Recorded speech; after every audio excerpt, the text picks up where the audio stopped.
This is the Derek O'Shea Show. Do do do do do do do do do do do do. 10, 9, 8, 7, 6, 5, 4, 3, 2, 1.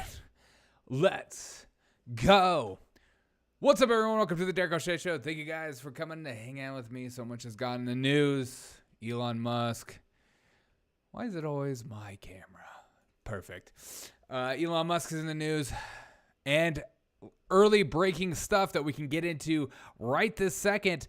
This is the Derek O'Shea Show. Welcome to the revolution.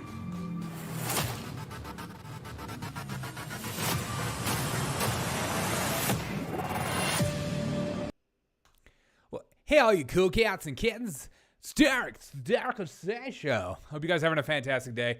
And as always, thank you for joining me. I am currently live on Rumble, YouTube, Twitter, Facebook,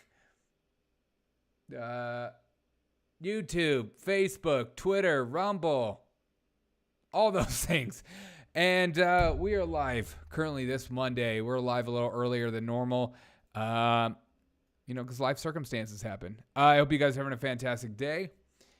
But let's get into the news. Right away, a federal judge bars Biden from lifting Trump-era border policy, that's hashtag Title 42, as they call it, that they are assuming the minute they lift it, all hell will break loose at the border and everyone and their mom will be coming. Not like hasn't already been happening, but apparently it's going to ramp up even more if Title 42 was lifted, but a federal judge bans it. Will it be fought? Will it be repealed? We'll see. Time will tell. I'm sure that they're going to fight this because I don't understand their objective besides the fact that they are letting as many people come into our country as they humanly possibly can. There's no logic to this discussion when it comes to the border situation. There's no argument that is not seen as racist, it seems. It seems like if you're not for letting people come no matter what, you're all of a sudden racist. Even if you are yourself Hispanic and don't want illegals walking through, you are just a white supremacist all of a sudden. There's no logic to these discussions anymore. You just have to take it as face value, and if you're to question it, you're seen as Putin himself. Having border security is no longer a leftist agenda for, it seems. It used to be people like Bernie Sanders were talking about the border security all the time, but now has decided that's not a talking point anymore. It's weird how these politicians think, right? The minute they decide something is not a talking point, the minute they decide it's not in line with the party's values or it's just a harsh message or whatever have you, they immediately get rid of it and act like they never were about that. Don't you love how all these politicians flip-flop? The minute their big D or the big R tells them the directions in which they should go. But here's the Eric Schmidt. Breaking news and lawsuit originally filed by Missouri, Louisiana, and Arizona. Our office has just obtained a temporary restraining order to keep Title 42 in place. This is a huge victory for border security, but the fight continues. And what's that fight? Stopping illegal immigration.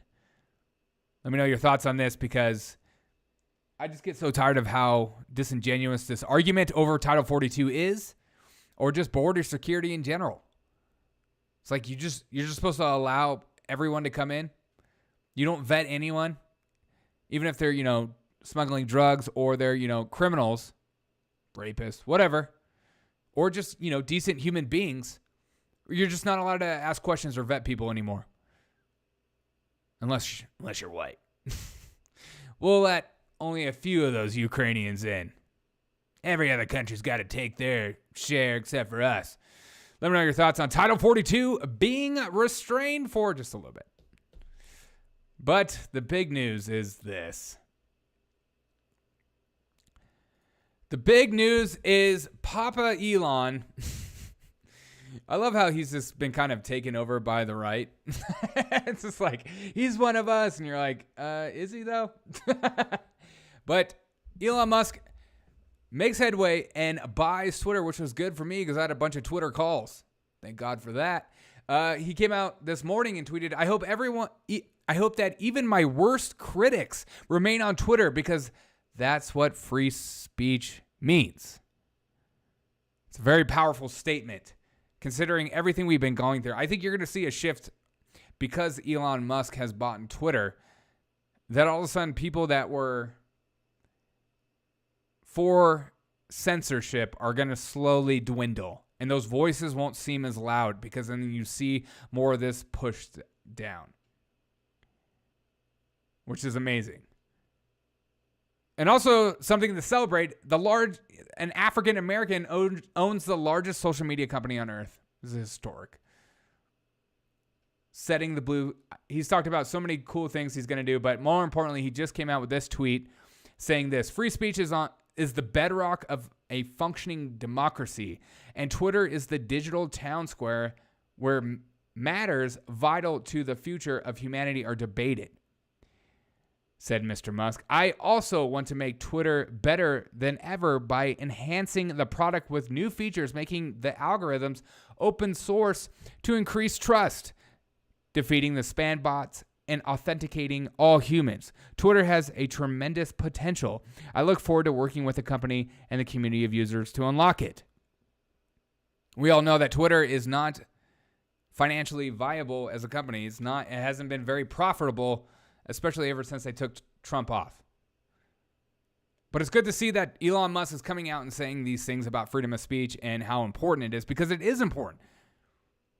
And of course, we'll get into some of the people on the left and how they're freaking out about this whole situation. As if if the idea of freedom of speech is seen as a rebuttal to anything you believe or think, or a scary situation, then maybe what you believe in life doesn't hold that much ground. It's not that solid of a foundation. If all of a sudden the idea that someone can question your reality, question your hypothesis, is seen as hateful or aggressive in any manner, is not healthy. And we need to get back to that as a country. We need to get back to a country of people wanting to engage with one another and being okay with being wrong, and not just being triggered by everything in the world. We need to have better coping mechanisms for when this happens. But I'm excited, too, to have it be open source to see those people that were shadow banned, if they were actually shadow banned, and the people that were shadow banned, maybe they'll have a chance to grow. I don't know if I'm shadow banned, but Twitter has been one of the hardest platforms for me to grow in. I don't know what this says about me, but it has historically been one of the hardest. TikTok is by far the easiest. Twitter is the hardest. So it'd be awesome to have a lot of these open source things out in the public, and so people can see the algorithms and stuff like that. And getting rid of the spam bots will be big. I know a lot of people that have hidden accounts or anonymous accounts are not going to like that as much. But I think you're going to be allowed on the platform. You just won't have the check mark, and people probably won't engage with you as much. So there's the app. But let's get into the fun stuff.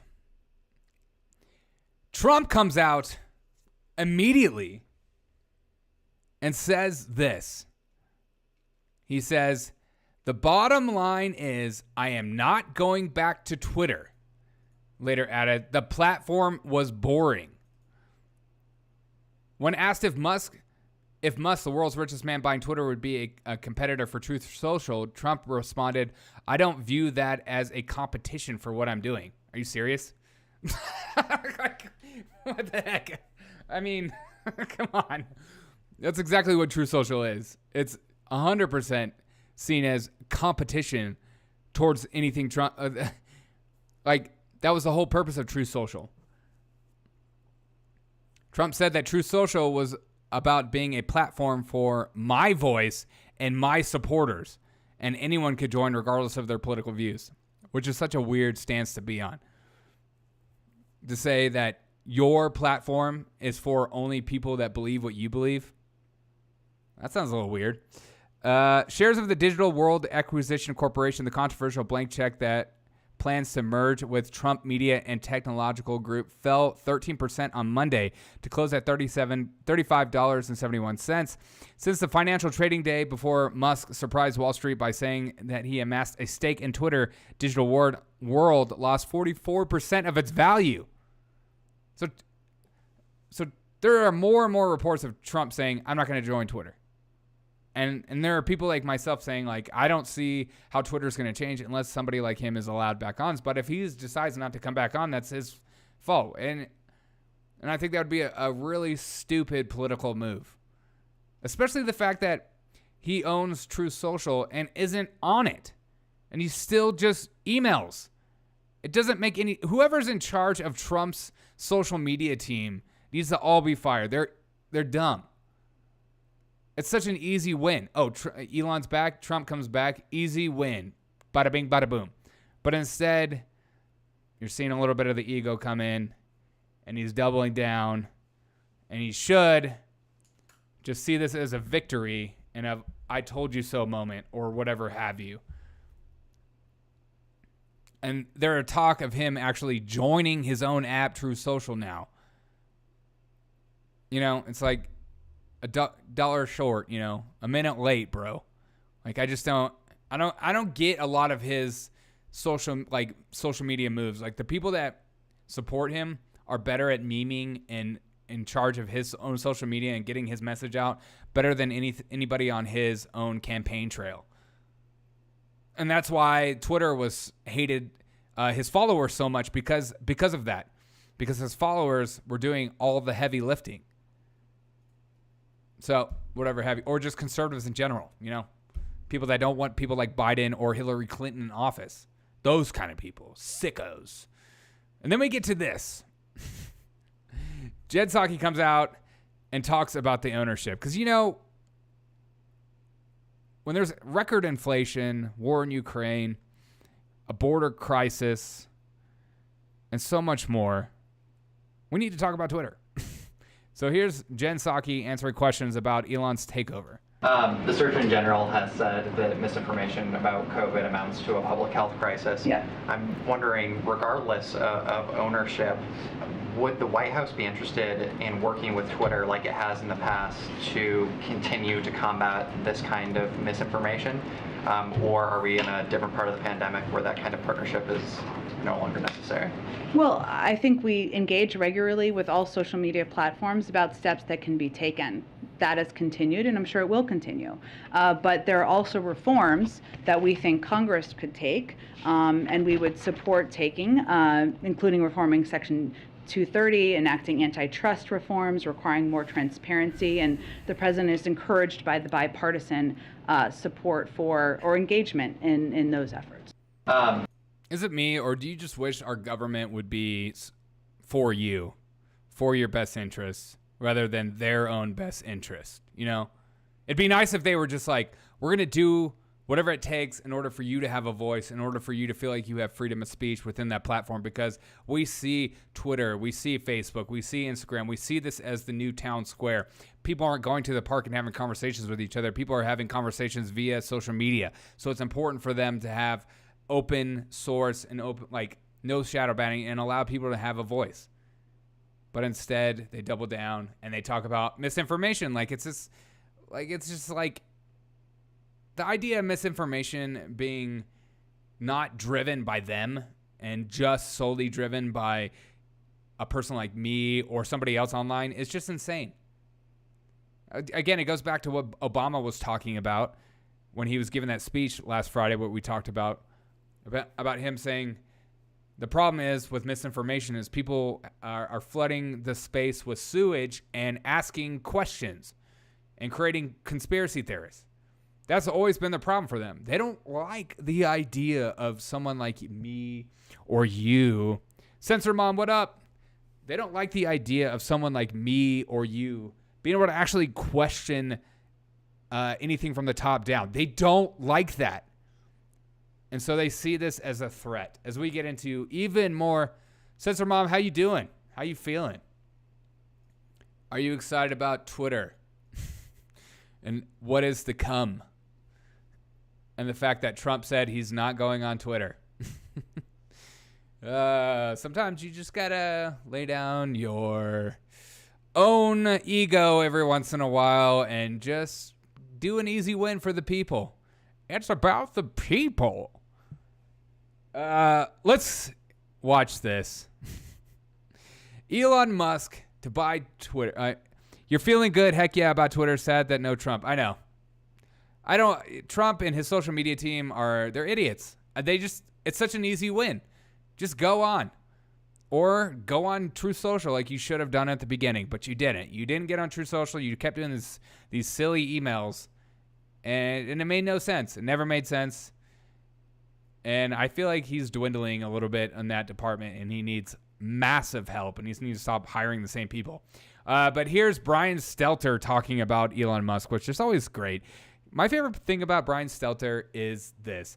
He tries to pretend like he is like this non-biased source of news because he's reliable sources. So he likes to try to get other people's argument. But the way he like frames other people's arguments other than his own is so disingenuous that anybody with a brain cell would hear that and go, he doesn't mean what he's saying. But let's listen to his talking about Elon. I feel like he is losing touch with our reality too. I feel you on that. All right, let's listen. So how do we get to this point? Well, here is someone who was able to prove he could actually do this, prove he could bring the company private, and now, barring any hiccups, it is his. He does say in a statement here, free speech is the bedrock of a functioning democracy, and Twitter is the digital town square where matters vital to the future of humanity are debated. So in his mind, this is very serious and has been all along. I love that. In his mind. In no one else's mind? Is no one else thinking that? That's a Elon talking point. That's a right-wing talking point is probably what they're going to assume. In his mind, no, that's in everyone's mind. Everyone sees social media as the town square now. This is how we pass information. This is how people censored mom in my chat. This is how people get in conversation with each other. We'll never see each other in real life. Or if you're listening to this in a video or video via audio, well, we never see each other in real life, but this is our way of having a conversation. It's the digital town square. That is a fact. Exactly, Censor Mom. It's 100% a fact. No one goes to the park and does little freedom of speech rallies or has little preaching on the sidewalk anymore. People preach. People ask questions via social media now because that is the most effective way to get any kind of message or engage in any kind of conversation with people, more effective than just going to your local coffee shop because it's people are like, I don't want to have a conversation with you. I don't know you. But on social media, you can just have that conversation all the time. That's why it's so important. Let's keep listening to reliable sources like Brian Stelter. The future of humanity are debated. So in his mind, this is very serious and has been all along. He says he wants to make Twitter better than ever by, quote, enhancing the product with new features, making the algorithms open source to increase trust, defeating the spam bots, he says, and authenticating all humans. So he is approaching this in the same way he approaches Tesla and SpaceX. He's on a mission. He wants to save the digital planet, and in his mind, Twitter is critical to that. Except that we're That's so corny. He wants to save the digital planet. Yeah, no, he wants to save freedom of speech. And I guess Twitter is one way of saving the digital planet. But I'm sure he also wants to make a profit. I mean, anybody, the libs are the number one spot band. Yeah, maybe. Yeah, I don't. Get rid of all of them. I don't care. I deal with so many people who spam me with just crap that aren't human beings. They don't have a face on their picture. And the minute I don't engage with those people as much. If I see your face in a picture and I see I feel like I can trust you more. If it's just, I don't care about the username, but the face, if I see a face with a picture, I trust you. And it just, or if you have a decent argument. If your argument's not totally disingenuous and not totally just trying to create emotional responses for me, or just you just tell me stupid talking points, I'm not going to engage with you because it's a waste of my time. If you don't take me seriously, I'm not going to take you seriously. But I'm curious how she's going to respond to this. This should be top radio, top media the same way he approaches Tesla and SpaceX. He's on a mission. He wants to save the digital planet, and in his mind, Twitter is critical to that. Except that we're all more affected by this than we are SpaceX and Tesla. This affects all of us in terms... This affects me. I can't... It's almost like she wants more spam bots. These people are like so entrenched in their values or what they believe to be true that they will argue against themselves. Like this is how like silly of a place we live in today. In terms of misinformation, how will this change our lives? And when he says open it up to free speech, does that allow more misinformation on the platform? Yes, that's the point. Because who is the one that dictates what's in misinformation and information? Should it be Twitter and its employees, some dude fresh out of college with a silly degree that's working customer service or is seen as a fact checker? Should it be that person? Or should it be like a doctor who is seeing some patients and seeing different results than what people are telling on the news? Who is more credible? That's always been the conversation, is who is the one that dictates what's freedom of speech. And in fact, the things I always constantly think about is the people that were doing real science back in the day were seen as the nutcases of society. So the idea that you want to get rid of freedom of speech, you are not allowing real science to be taken place. But again, that's what they want. They want the control. They want you to be afraid. They want you to have, they want the fear porn to continue. They want this idea that the minute Elon takes over, all hell is going to break loose and we're all going to die and like the world is going to end and everything bad in the world is going to happen all at the same time. You're going to contract every disease known to man all at the same time. It's going to be hell on earth. And if Elon takes over, that's what they want. Because then you start to pay more attention to what they're saying as if they're the truth tellers of the world, but they're not. Again, we desperately need a society with freedom of speech intact and not things being labeled as misinformation. The things that are labeled as misinformation become misinformation over time. That's how you can tell what's the difference between a conspiracy theory and truth. Like, it's 6 months. So like, you need time. So this idea that we could just have all these fact checkers going around saying like, that can't be true, that can't be true, that would never be true. You can't do that. It makes things worse. Let's keep listening to this silly argument because we're silly human beings. I think we're going to have to see what he does and exactly what rules he decides to follow or not follow. There are obviously local and state and federal laws all around the world. Right. You can't go on Twitter and call for the murder of somebody. That's just like in real life. I can't go up and do that to people. So this idea that that's allowed for some people and not allowed for others is silly, but that should be a law. That's a law in general. Like, you can't physically harass people in the public square. So why should you be allowed to? I think they just assume like you could just break the law. Whatever. World that apply to these platforms. He's going to have to follow at least some of those rules, I would expect. So I think it remains to be seen. Yeah. It doesn't. He hasn't really released any details, any specifics yet, and he hasn't really had to about what this vision of making Twitter, more about free speech. How is he going to pull that off? We don't know. Yeah. He said in his offer letter that Twitter needs to be transformed as a private company. There are a lot of people on the right, Brian, who believe that as he talks about free speech, and he says he hopes even his worst critics remain on Twitter because that is what free speech means. What does this mean for the former president who's been kicked off of the platform? And that spirit, which is on screen right now, that is actually that's the right spirit, right? He wants even his fiercest critics to be in the debate and to be on Twitter and to be heard. Now, what that means for Donald Trump and for other politicians who get booted off this platform, that's going to be a big question on day one. Oh, it's 100% true, Censor Mom. Laws do not apply to liberals or leftists on social media platforms. They just don't. And that the laws or just any kind of shadow ban or getting rid of it like platform. Like I have had 4 strikes on YouTube and they've all been like really silly. I'm not an aggressive channel. So, And I don't like go too deep into conspiracy stuff, even though I enjoy it on the side and try to look into stuff because I think it's fun. But I'm not like a crazy channel. So and the fact that I've had 4 strikes, it just should tell you everything.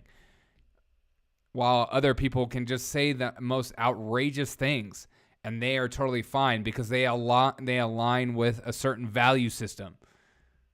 But I think this argument is funny. I like the idea that Brian Stelter at least admits that Elon Musk is in good faith for saying that he wants even his fiercest critics to remain on Twitter, because that's what we want, but they don't want that. Whenever he actually walks into the office and takes control of this platform, he can, in theory, rewrite all of those rules. When I refer to laws about hate speech and about pornography on platforms, there's not a law that forbids Twitter from having Donald Trump on. That was a company choice, a company policy change. I suspect those policies are going to change. When reading through the lines of this press release, the board decided it had to take this offer. The board did not want to take this offer. Thank you, Censor Mom. Necessarily. They looked for other buyers, as every indication. They now have to hand over the keys to Elon Musk unless there's a snag. I do suspect we're going to see politicians who were booted off get back on. Whether that's actually a good thing for Donald Trump, completely different question. Yeah. Whether it's actually a positive for him to be back on Twitter, completely different question. Why wouldn't it just be a positive? He would to have him back in the news cycle around the world. Meaning for him, why wouldn't it be positive for him to be back, to have a huge megaphone, to maybe run for president with his huge megaphone? This would be a plus for Donald Trump. You could also make the case that Donald Trump suddenly be back in the news, very visible in a way that he hasn't been, would remind people of exactly why he lost his election. Yeah, he was about to say why he was hated so much. I could feel that energy, but he decided not to because he's like, oh, that's me putting my own spin on it. And why he was booted from office. So look, who knows? I think that's an example of a broader question for Twitter, which is, if you get invited to something where there are no rules, where there is total freedom for everybody, do you actually want to go to that party? Yes, I do want to go to that party. And if you don't want to go to the party, I don't want to party with you. They are scared that Donald will run again. I'm scared. I'm just kidding. I love that Brian Stelter is so worried about a total free party. Sure. Do you want to go to every naked party? No. Sometimes you're having a bad month. But like, it's just so silly. What a silly metaphor. There are no rules. It's more like I'd rather go to a college that allows all freedom of speech to happen and all views to be shared. How about that? That's like a better metaphor than going to a naked party or something. Yeah, he does seem like it's like it's going to be pure anarchy. That's what they're pushing. They're pushing this idea that Twitter is going to become this insane anarchist Twitter, which I'm all for. Like, make it happen. But at the same time, it's like, that's not going to happen. I'm sure it's not going to happen. There is total freedom for everybody. Do you actually want to go to that party? Or are you going to decide to stay home? And that's a question for Twitter users. Some Twitter users might love the idea that there's going to be absolutely no moderation and no rules at all. Others might not want to be anywhere near that. Am I crazy, Matt? No, you're right. And you could start your own platform. But what happens to the advertising? I mean, if there's no moderation or little moderation, do the advertisers stay away? What does that do to the? Oh no, these people. The business process. These people. No, the businesses will continue to rake in the dough, and they'll do whatever it takes to get more money. Yeah, that guy is like, yeah, I want to be there. I want to be at that party. But let's go into some of our leftist friends, news agencies to see what they're saying. This is MSNBC. Breaking. Elon Musk reaches deal to buy Twitter. Top ones. It's time to delete my profile. Also, this person would be taken down because they're not real. How sad. But we will not give in and continue to get our democratic message on this site. Think about all the money he's spending. Think about how much in taxes he won't pay and how much you do. Look at all the free speech scholars in here. It's a private company. They have rules or had.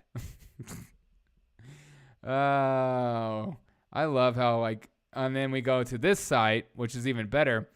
This is The Verge. All right, and they're super leftist. Yeah, exactly. Make sure to put a Ukraine flag in your bio. This is The Verge. How to deactivate your Twitter account. That was their top story today. It's a breakdown of how to deactivate it. Like, how many boomers do you have reading your website, for one? And for two, that's really depressing. The right to bear memes. Move to Canada. It's just, here's them freaking out. My parents, when comparing me to other children, my parents, when I compare them to other parents. How to deactivate your Twitter account? It's just so silly. But we're a silly, human race. But that is all that there is to know about Elon buying Twitter. So, fantastic. Or are we going to find out that it means absolutely nothing, and he was just doing it as a way to make more money because people have a cult following against him?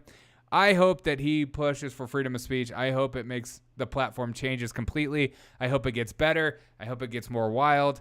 And I hope it gets more fun. Because nobody likes grandma and grandpa coming down and telling you can't party, as Brian Stelter says. I'm worried about a freedom party. Those need to be stopped at all costs. All right. Let's go in to the next story. This story is everything to me and nothing. But I love this story because, last week, Taylor Lorenz doxed libs of TikTok. Taylor Lorenz is part of a multi-million-dollar news agency called Washington Post, owned by Jeff Bezos himself, which is not a problem for leftists, but it's a problem for leftists when Elon buys Twitter, of course. And Taylor Lorenz came on CNN to talk about her doxing libs of TikTok. She's received lots of critics, including myself, because it's stupid and insane. Once again, I don't want to be a channel. I'm not a podcast channel that punches down. I'm not going to search out small YouTube accounts to make fun of them. That is not my prerogative. That's not who I am. I will never be that. My idea, and for a podcast, especially a podcast like this, is always punching up. You gotta punch. You gotta break the ceiling. You just gotta punch up. That has always been my purpose of my podcast. So I always talk about news agencies, and I talk about Joe Biden a lot, or politicians. I don't talk about content creators and make fun of them. That's just, I'm not one of those people, because I see no value in just hurting each other, because the bigger problem is always upstairs with them. But here's Taylor Lorenz deciding, you know what? I'm super rich, I'm well known, and I'm part of a news agency. Instead of, investigating something that affects the everyday human people that maybe we can't get down to the bottom of, she decides, you know what? I'm going to take down a person and dox this person, show who the real person is, who wants to remain anonymous, who her entire platform is taking videos of people from TikTok and other platforms and just uploading them on Twitter. That's it. So whose fault is that? It's a little bit of a gray area, yes, because some of these people are just people, but also there was a whole push of people saying that there's no such thing as teachers grooming children. You saw that all the time, or it's like there's no such thing as CRT and all this stuff. So when you hear that constantly being pushed down, Libs of TikTok took it on herself to go, you know what? I think it is happening, and I'm going to show it. And found videos of people saying exactly what people on the left were saying isn't happening. And so that's why she got famous. Yeah, she had doxed her entire family. She actually had the address of the woman of Libs of TikTok in her original article, and then took that down after people started calling her out on that. Yeah, including Glenn Greenwald, who did it. Because that's not the job of their journalists, isn't to hurt or dox somebody who doesn't want to be doxed. So this is her, of course, as per usual, doubling down, because nothing's better about our society than just apologizing. It's the best thing to do when you're wrong or maybe doing something you shouldn't be doing in life is to just double down, because that's what makes a decent human being in today's world. It seems like it's hard for people to say I was wrong. I'm happy to say that. I love being wrong. Tell me something I said was wrong, please. Have a genuine argument, and I will totally engage with you. If you're just saying ridiculous things, I'm not going to. But here's Taylor Lorenz doubling down per usual. Here she is. I think it's rare to see an account gain so much prominence so quickly and be shaping these narratives in such an effective way, especially against trans people. Yeah, exactly. It's her shaping narratives. I'm not sure how that is even a truthful statement in itself. If I go out and I say something absolutely ridiculous and somebody takes that clip and says, look, here's Derek O'Shea saying something ridiculous, I wouldn't be like, hey, you're creating a narrative. I'd be like, oh, crap, I can't believe I freaking said that. This is the problem of doing a live show. Sometimes you say really stupid stuff. And I am sorry for that. That was dumb. Or I would say, actually, you took it out of context. Something like that. The idea that people are just like, oh, you're creating a narrative, because even though that's exactly what they said. But again, let's continue to listen, because it's better to be delusional than it actually is to be logical, isn't it? I think it's rare to see an account gain so much prominence so quickly and be shaping these narratives in such an effective way, especially against trans people. My story was kind of long, but I really wanted to make the case like why this account mattered. And I think it's incredibly important, as someone that covers the influencer industry, to know who is exerting influence in this way. I mean, for all we knew, this could have been a foreign actor, right? Oh my God. Sure. Cover libs of TikTok. Talk about the phenomenon. But finding out the person's name and then publishing the person's name and then showing the address and then taking that down and then going to all her family members, that's different. But again, she doesn't want to have an honest conversation about what she actually did. She just wants to create this narrative of like, I just want to let people know who this libs of TikTok person is. That's all I'm doing. I'm not actually doxing or trying to hurt this person. And I know that people on the left, especially Antifa and stuff like that, they like to actually go to people's houses and, do crazy stuff that we're not going to talk about, but we'll help bail them out. No big deal. We're part of the left. Wink, wink.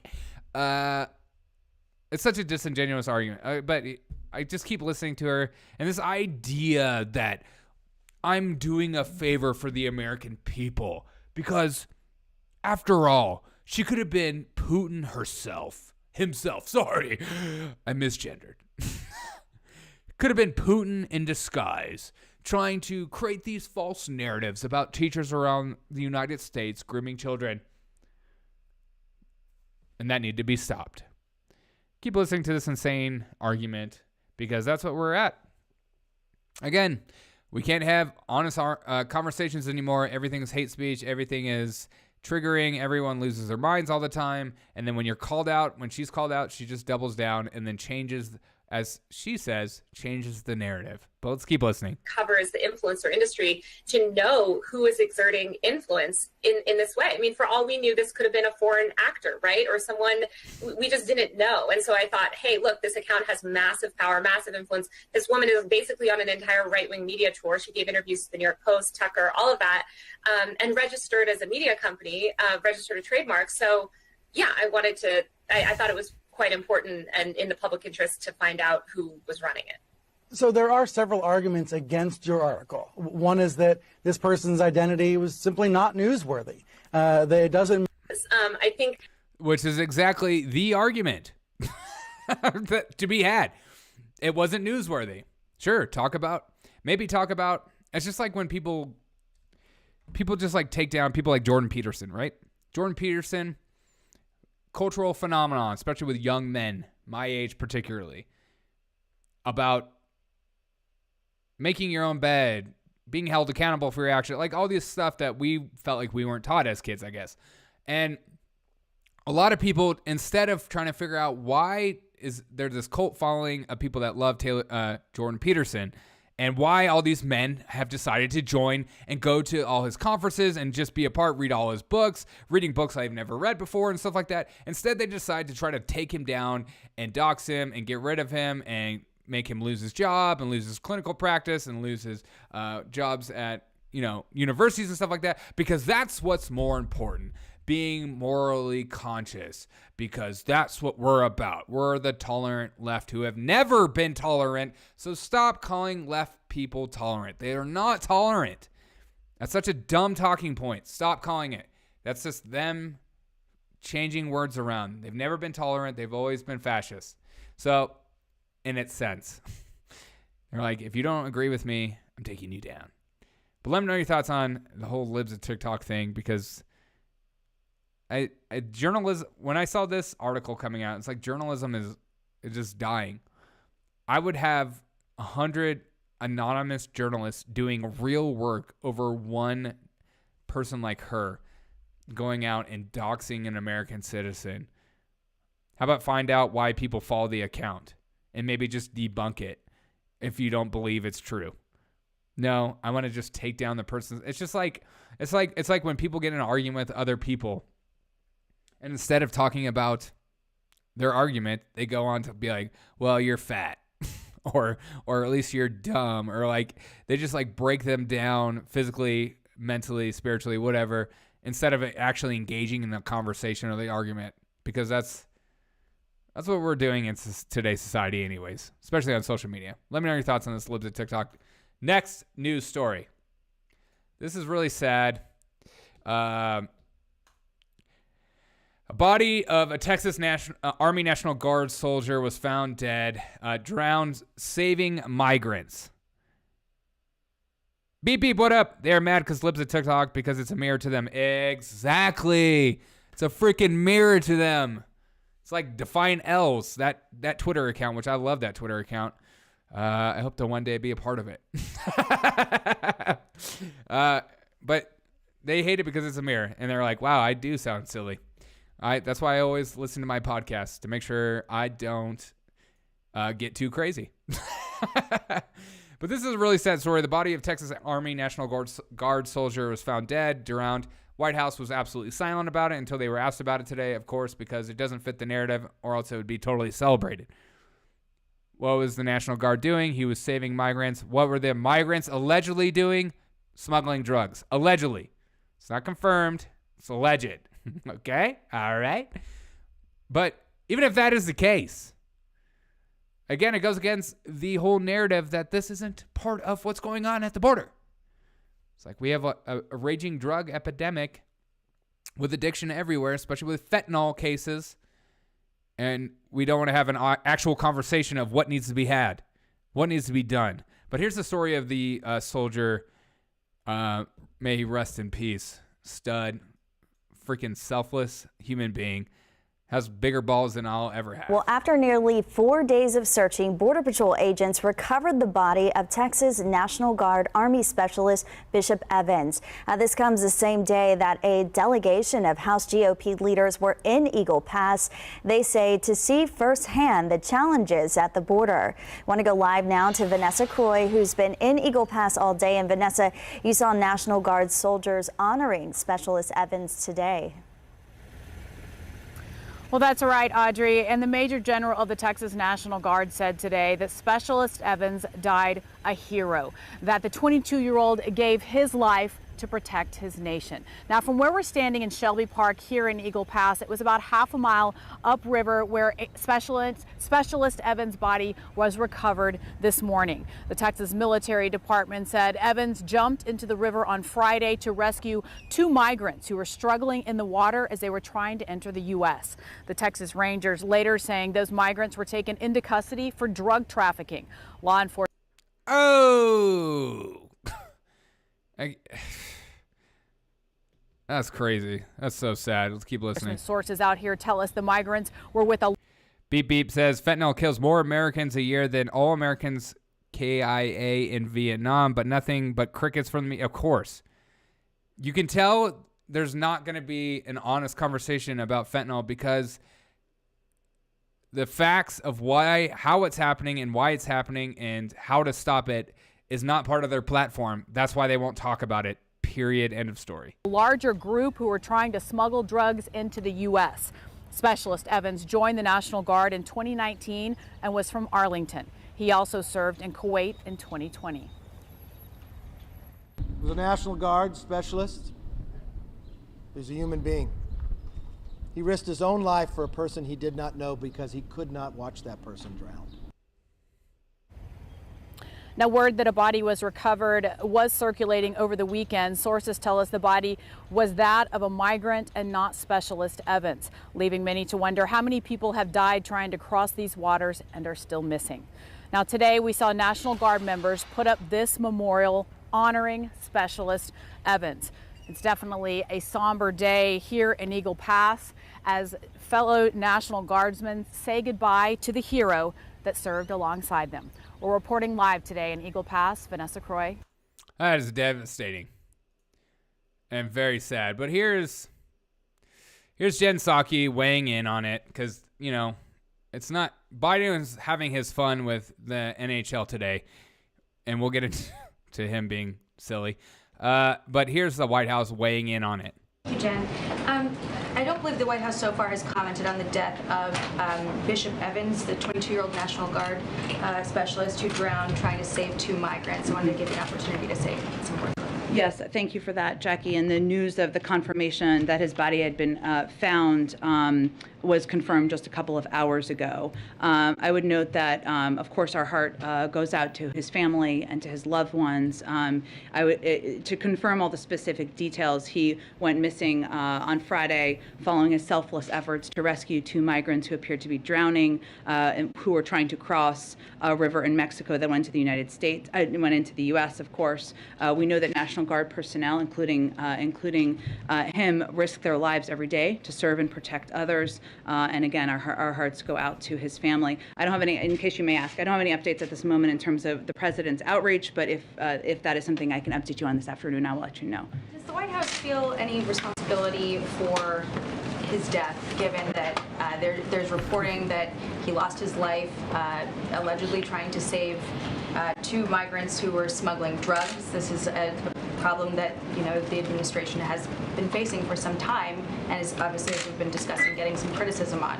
Does the White House feel at all responsible? What more can you offer to people who, you know, are on the border, in border communities, who are experiencing loss and trials like this? Well, of course, we are mourning the loss of his life, and we are grateful for the work of every National Guardsman. I would note that the National Guard work for the states, and so he is not going to answer $10. An employee of the Texas National Guard, and his efforts and his operation were directed by not by the federal government in this effort, in this apparatus. Yeah, so we're not involved. It's a Texas thing, and Texas can do their own Texas thing or whatever. We're not to blame. We've long stated that our immigration system is broken. There needs to be more done to invest in smarter security, to have a... What's she doing with her neck? Smarter security? More effective like George Bush. Okay. Asylum processing system, and we would welcome any efforts to for any elected officials to work with us on that. No response about border security, fentanyl, drug smuggling. Of course.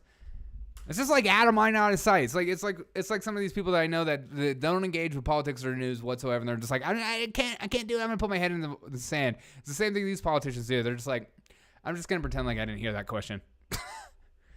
I'm not gonna engage with you, Fox News, evil woman, and all these sickos. Very sad story though. And he won't get the hero's, welcome he deserves, because Biden's up in the presidency. I mean, simple as. Because if they have to actually engage and make the story bigger and talk about the story more and put him in the spotlight, then they'll have to actually have a conversation about drug smuggling. They'll have to talk about the reasons why he died and stuff like that. And they're not going to do that because it's about the message. It's like the Joker. It's all about the message. It's not actually about caring and helping you and me out. It's about their agenda Doesn't matter. I'm not just saying just Democrats. I'm saying on both sides. That happens a lot. But the fact that it's happening right now under Biden, that's who I'm going to freaking call it out on. Period. And then we get into this video because anybody with a logical mind will go, okay, we should talk about border security again, right? No. Here's a question about the Trump border wall. And again, they talk about Trump border wall the same way they talk about the Keystone Pipeline. They put it in the same category of it's just we can't build it. It just never would. It wouldn't even been completed by now, so we're not going to even talk about it. It wouldn't even really help. There have been experts that talk about it. It's just well, why don't you try something? Because it seems like you're trying absolutely nothing. As Biden did his State of the Union, he talked about border security, and people were like, oh, yeah, oh, my God, he's so conservative. He's basically a moderate. No, he doesn't care. But here's the question coming straight out of the White House. A lot of the border communities often, say that they've requested more from the federal government, more manpower to help manage these kinds of issues. Is that being looked at? Is that being? Can you give me a more specific request or specific person or? You mentioned that this specialist was a National Guard. Obviously, the state is in charge of that. States are in charge of that, but there have been requests from the Texas governor to send more, to help people who are in this position at the border, who are now trying to deal with an influx of migrants that they know is going to only increase, as you just mentioned, after Title 42 is lifted. Which a judge just blocked temporary. We'll see how long that lasts, but a federal judge just blocked it, so Title 42 is going to stay intact. Talked about having a humanitarian, sort of system in place to deal with people coming across and increase vaccinations and that kind of thing. But in terms of, law enforcement presence at the border. Well, I would just say if we just dial it back a few years to kind of what we inherited here, the former president invested billions of dollars in a border wall that was never going to work or be effective instead of working towards comprehensive immigration reform. Oh my God. What a dumb argument. Beep Beep says they haven't realized they used up all the blaming Trump time. Yeah. No, they don't. I don't think they think that. I think they think there's more to go. He is such a boogeyman in their head that they will continue to bring him up no matter what the conversation is. Well, did you hear that? It's about the border wall. Instead of comprehensive immigration reform, what does that even mean? I feel like people just throw out these words or these phrases of comprehensive or and then you're okay, what does that mean? They're well, it just means we can't keep doing the same thing we're doing. You're okay, what does that mean? Well, it's we should just let people be citizens. So you're okay with legal immigration that happens all the time across our border, including drug smuggling, gang members and stuff like that, but also good people. We can include them in. I'm not going to be one of those websites that just say, or those podcasts that say only bad people. But I'm saying the idea that's only good people or only bad people, it's both. So you're not allowed to have this conversation. They're confused. They're confused why they're being held accountable, however little there is. Yes. They don't even know what accountability looks like. They're accountability just means when I get a question that's asked to me in regards to accountability to how we are performing as an administration or as, an entity, we're just going to push back or act like that question wasn't even a given. They're just I don't see that. But I'm going to keep listening to this insane retort. Going to work or be effective instead of working towards comprehensive immigration reform. As part of the president's proposal he put forward on his first day in office, he proposed investing in smarter security at the border, something he'd be happy to work with governors on. And certainly we're open to having that conversation whenever they're ready to do that. Go ahead. Yeah, we got to have smarter security. Maybe we could put little Ring alarms on. Let's not do an actual wall and include smarter security. I love it that they just stopped the border wall. Why? Because it had Trump. If Trump told you that if you invest in Twitter tomorrow, gain $1 million, and it actually happens, they would have said, I can't believe I would never do that. If Trump told you to jump in a pool because it feels nice and cool, they would be like, it's hot. I'm not jumping in the pool. It's unbelievable. I just get so bored of. They need to be held more accountable for the things that they say, and they don't.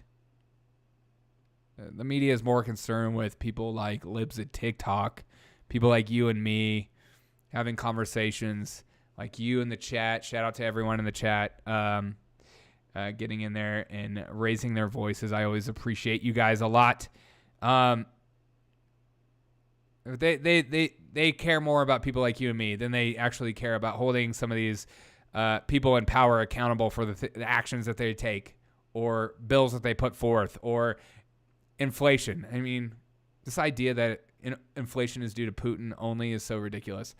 But speaking of ridiculous, a New York judge has decided to fine Trump $10,000 a day for fines Trump in contempt of court. Let's listen. This is just, when the boogeyman is a boogeyman, you're not going to stop. It's like, I'm in Florida. Come get me, baby. Former President Donald Trump was found in contempt of court for failing to adequately respond to a subpoena from the New York Attorney General looking into his business dealings. Attorney General Tish James called it a major victory. The New York judge ordered Mr. Trump to pay a fine of $10,000 a day until he complies. Judge Arthur Engoron wrote, Mr. Trump, I know you take your business seriously, and I take mine seriously. An attorney for the former president said, in part, we respectfully disagree with the court's decision. All documents responsive to the subpoena were produced to the attorney general months ago. This is going to be a whole nothing burger, just like Russia, the Russian hoax. I mean, it's just one after another with these people. But they're going to do everything they can in order for this guy to not run in 2024. They don't care what they say. They don't care what they do. They just they have weaponized the DOJ and weaponized the media and corporations and so many people. And it's funny, you're seeing a little pushback by people like DeSantis against Disney. And all of a sudden they're like, oh my God, you're attacking us. This is exactly what you're doing right now. What are your thoughts on Trump in being held in contempt of court? Being fined $10,000 a day. Good day, sir. Now for a little pick-me-up. Let's get a little pick-me-up. The world's sexiest... Oh, I read that wrong. Oh, God. The world's oldest person died. Pick-me-up. Kane Tanaka, believed to be the world's oldest person, has passed away.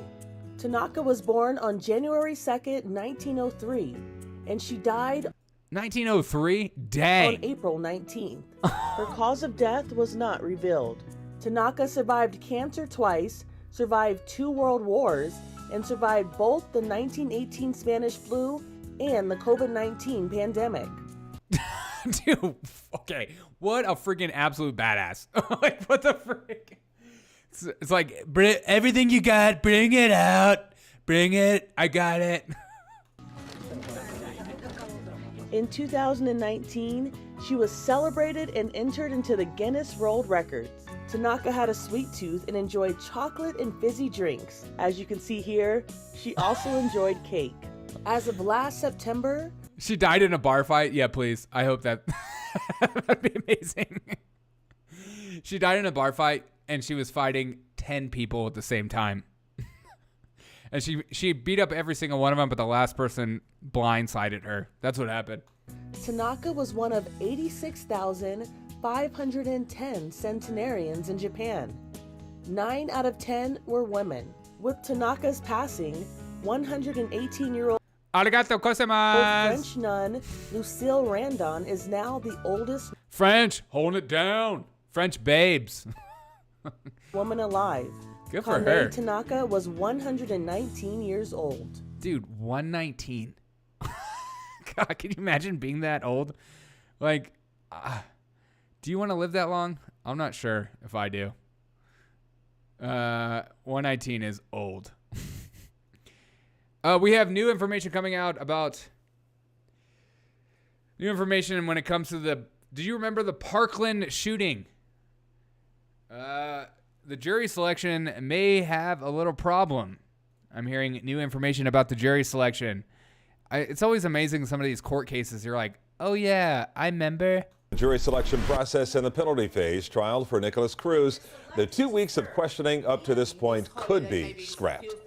And it's all because of a question that the judge asked one group of potential jurors before dismissing them. And now they might have to start the lengthy process over. Local 10's Christina Vasquez is following the developments from the courtroom. Christina.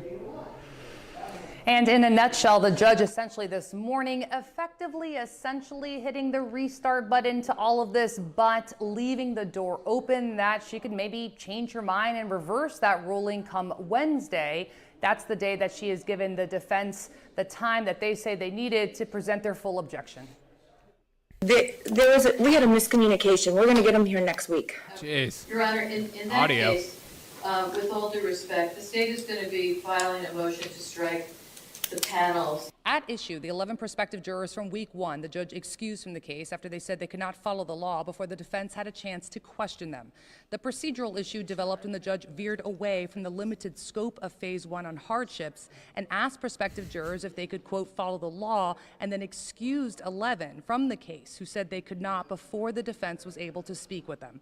The remedy discussed on April 6 was to bring them back, an option legal analysts at the time had said presents its own challenge, given rules do not talk or read about the case do not apply to excused jurors. If they've been tainted, they've been tainted, but without having that information, I'm not able to make an argument. Over the weekend, the clerk of court's office confirmed no new summons for them had been sent. The judge saying they'll be brought back next week. The defense saying that works for them. The state making an argument this rises to the level of reversible error, and the best move would be to start over, striking all panels from the first 6. Oh my God. He looks like an 80s serial killer. Like, look at those glasses. What the frick, dude? That's like John Wayne Gacy in the flesh. What? Wait, what killer does he? He looks like a killer. Oh, he looks like himself. Like, what the frick? Oh, so jury selection going swimmingly well.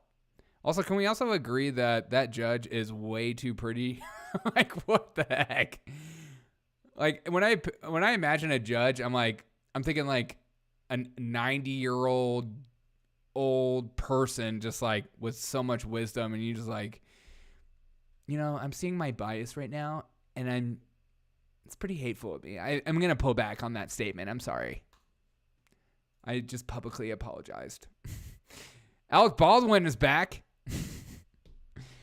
Never forget, Alec Baldwin actually shot and killed someone. Allegedly. Joel's doing okay. He is. What's her story?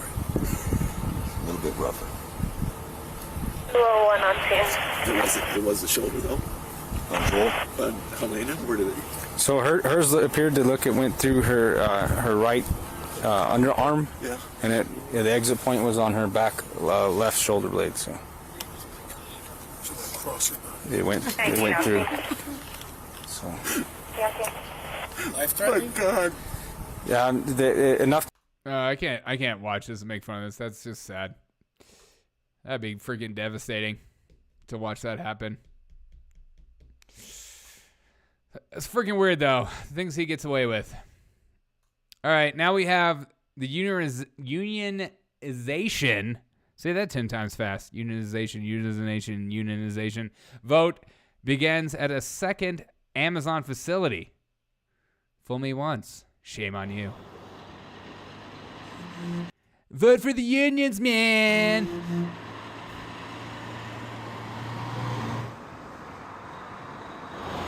So in my building, JFK 8, we had a union election last month. We decisively won that election. The workers decided to form a new worker-led union called the Amazon Labor Union. We are now having a second election in LJ 5 behind us, and essentially our strategy is pretty much the same when it comes to this building. It's a lot smaller. There's only 1,600 people in this building compared to the 8,000 in JFK 8. But we essentially have just been going into this building as JFK 8 workers and LJ 5 workers, talking to our co-workers, making the case as to why unionizing is important. Pretty much universal across all Amazon warehouses. The pay is not a living wage in New York. The breaks aren't long enough. The buildings are 1 million square feet. You don't have time to walk to the big break room and back in 15 minutes. You know, the same system as far as write-ups, as far as being fired by a computer, the having no promotion opportunities, the fact that your pay is capped out after 3 years, you're not eligible for any more raises after that. The turnover in these buildings both is 150% per year. That's crazy. These are all things that we need to But I think a lot of those jobs are just like temp jobs, aren't they? change about the company, and they're not going to listen to us when we try to get them to make those changes. If we're individuals, we have to do it with one collective voice, and that's Look at this shot. What we hope for in the I'm gonna get you like walking, and then we're gonna like get a nice shot. It's like an action shot, showing your true colors. Sure. I mean, once we have I want you to kind of like look at the Amazon facility as you walk by. JFK and LJ5, we've shown workers everywhere that it wasn't a fluke. We can replicate this process all across the country, and workers all over the country are reaching out to us, asking us, how do we do what you do? I kind of love that some of these like big leftist organizations like Amazon reaping what they sow. More unions. See if it makes conditions better for them or not. Depends on who's in charge of them. All right. This is a crazy story. Okay, this story is nuts. I don't know if you saw a news story being passed around today about a Red Bull plane swap stunt that failed. And here's the news story for it. It's super crazy. Investigating a daring plane stunt that happened over the weekend. Two cousins were attempting to swap planes mid-air when one of their planes lost control and crashed. Both men landed safely. ABC's Rena Roy has more on the jaw-dropping stunt. Whoa. Drop jumping. Blah, blah. This is the moment when things took a turn. The daring aviation stunt that went wrong as millions were watching. Cousins Luke Akins and Andy Farrington attempting the first ever plane swap 12,000 feet up. While in a free fall, they were each supposed to jump from their planes and land in the other. The pair jumping out as their planes entered the nosedive. But then one plane flips over, going into a downward spiral. With the silver plane still controlled, Luke chases it down and climbs. It's like a Spirit Air layover. Exactly. I've never actually flown Spirit, so I'm going to take your word for that. I'm more of a Southwest kind of girl. Into the cockpit. But Andy's still in free fall, dodging the planes and activating his emergency parachute. How you doing, Andy? You okay? I'm good. You all right? Off. I don't know what happens. Andy? Yeah, it just wait, so one of them made instead it? of stopping in that 90-degree dive, it just kept going. Nice to see you again. Both cousins visibly relieved on the ground. Whoa, that's a Andy big boy. Emotional as he hugged his children. I said you're just happy everybody's here and good and all that stuff, but just disappointed. This is the best outcome of a bummer situation, really. The planes were relying on a state-of-the-art autopilot system that was supposed to keep them steady in free fall at 140 miles per hour. The FAA had denied the organizers' request for an exemption for the aircraft to be unmanned and is now investigating. Hello, I'm Mark Brown. Get more. They cut it off. That's amazing. And stupid at the same time, but like, this is what I love. It's just like two dudes. Like, hey, you know what'd be awesome? If we jump out of the plane and we swap. It'd be like a wife swap. Like, what the frick, dude? People are nuts. They need to get a job. Oh, wait, they have one. All right. Shout out to Red Bull everywhere. Let's watch this story. All right. DeSantis doubles down when it comes to the whole Disney debacle, or whatever you want to talk about when it comes to the Disney thing. I think it's really rich hearing some of the people on the left talk about what DeSantis is doing to Disney as far as like taking away tax exemptions and stuff like that, and their own governmental body, which is just so silly, all that stuff that they get to have. But I think it's funny. It's really rich coming from a lot of leftists talking about how they're canceling Disney or going after Disney and stuff like that. And you're like, really? Because I seem to remember you guys doing that to Chick-fil-A, to Hobby Lobby, to Major League Baseball. And those are just at the top of my head. In fact, when I lived in Chicago, there was the first Chick-fil-A being opened up.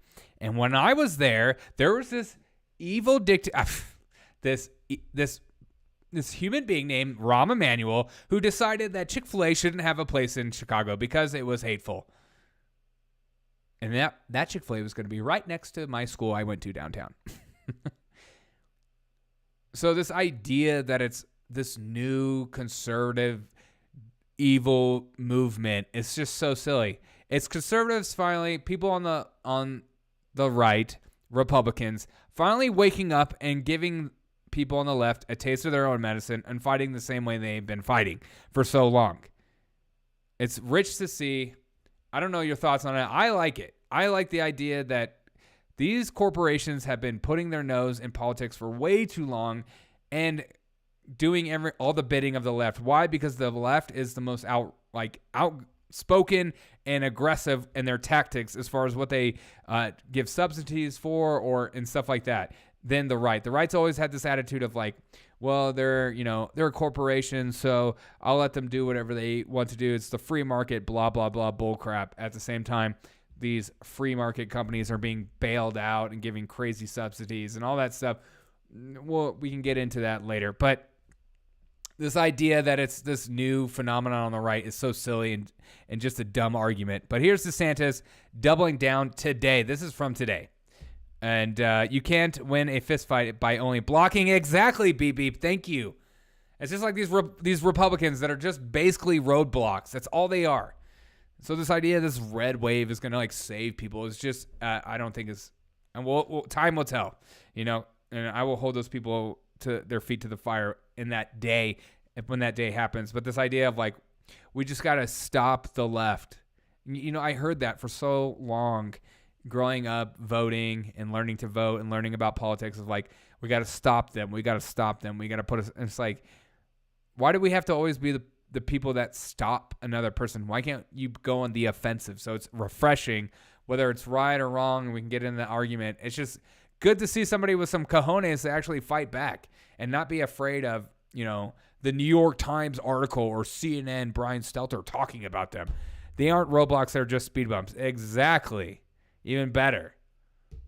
It's like Mitch McConnell when they talked about the new budget being passed. It's we'll let it pass as long as Title 42 stays in there. But other than that, I'm a fiscal conservative, blah, blah, blah. But here's DeSantis. I'm done talking.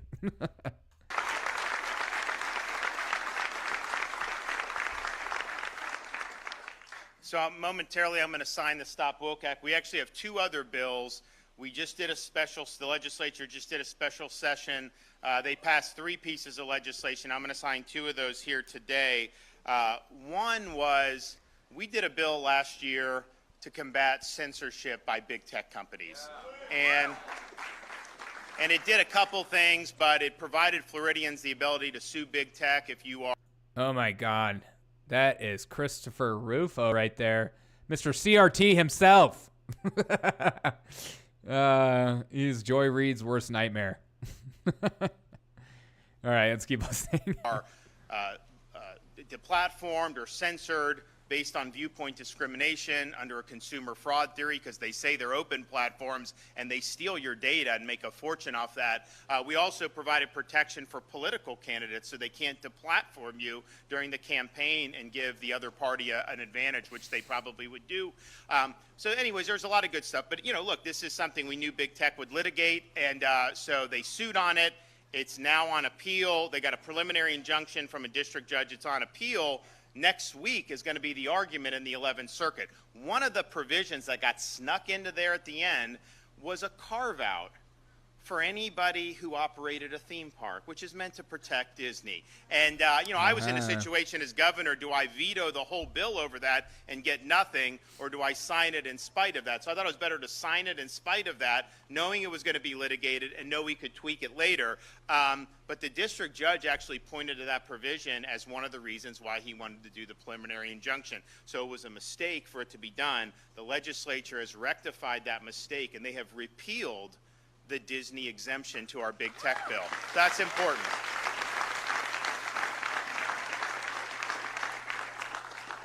The other bill will be dealing with a handful of what are called these special districts that were done prior to the ratification of our Constitution in 1968. And one of those districts is, unlike anything else that we know in the state of Florida, that was called Reedy Creek Improvement District. It actually gave Walt Disney Company their own government in Central Florida. And so they control, they're self-governing.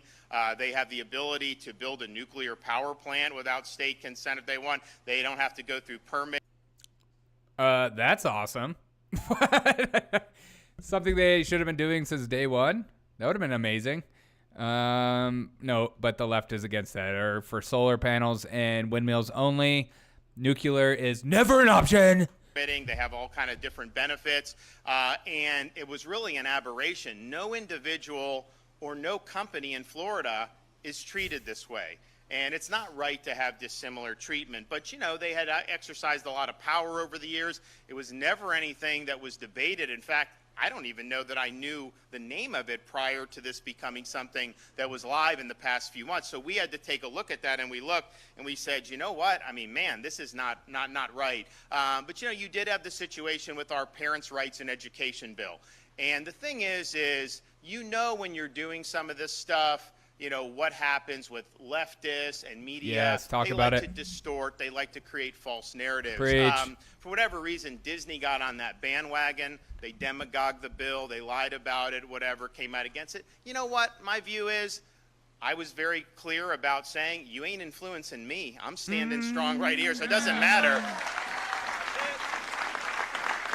But, yes, you know, I was very clear. But I was also saying, you know, I think it's interesting that you're getting involved in Florida, protecting kindergartners from going to school without having transgender ideology in their curriculum, but you don't say anything about the Communist Party of China with all the atrocities they're committing, and you're making a fortune with them.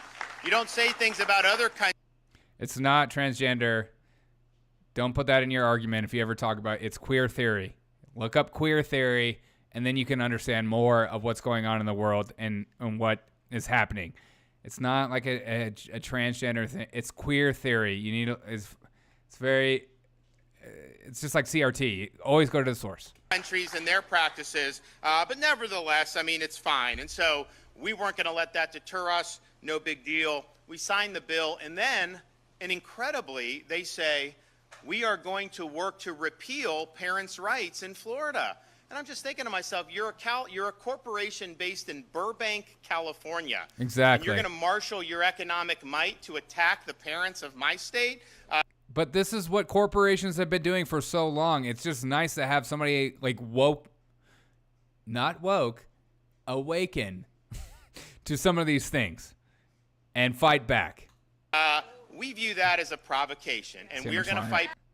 I don't think this is much longer. Back no, against it's not that. much longer.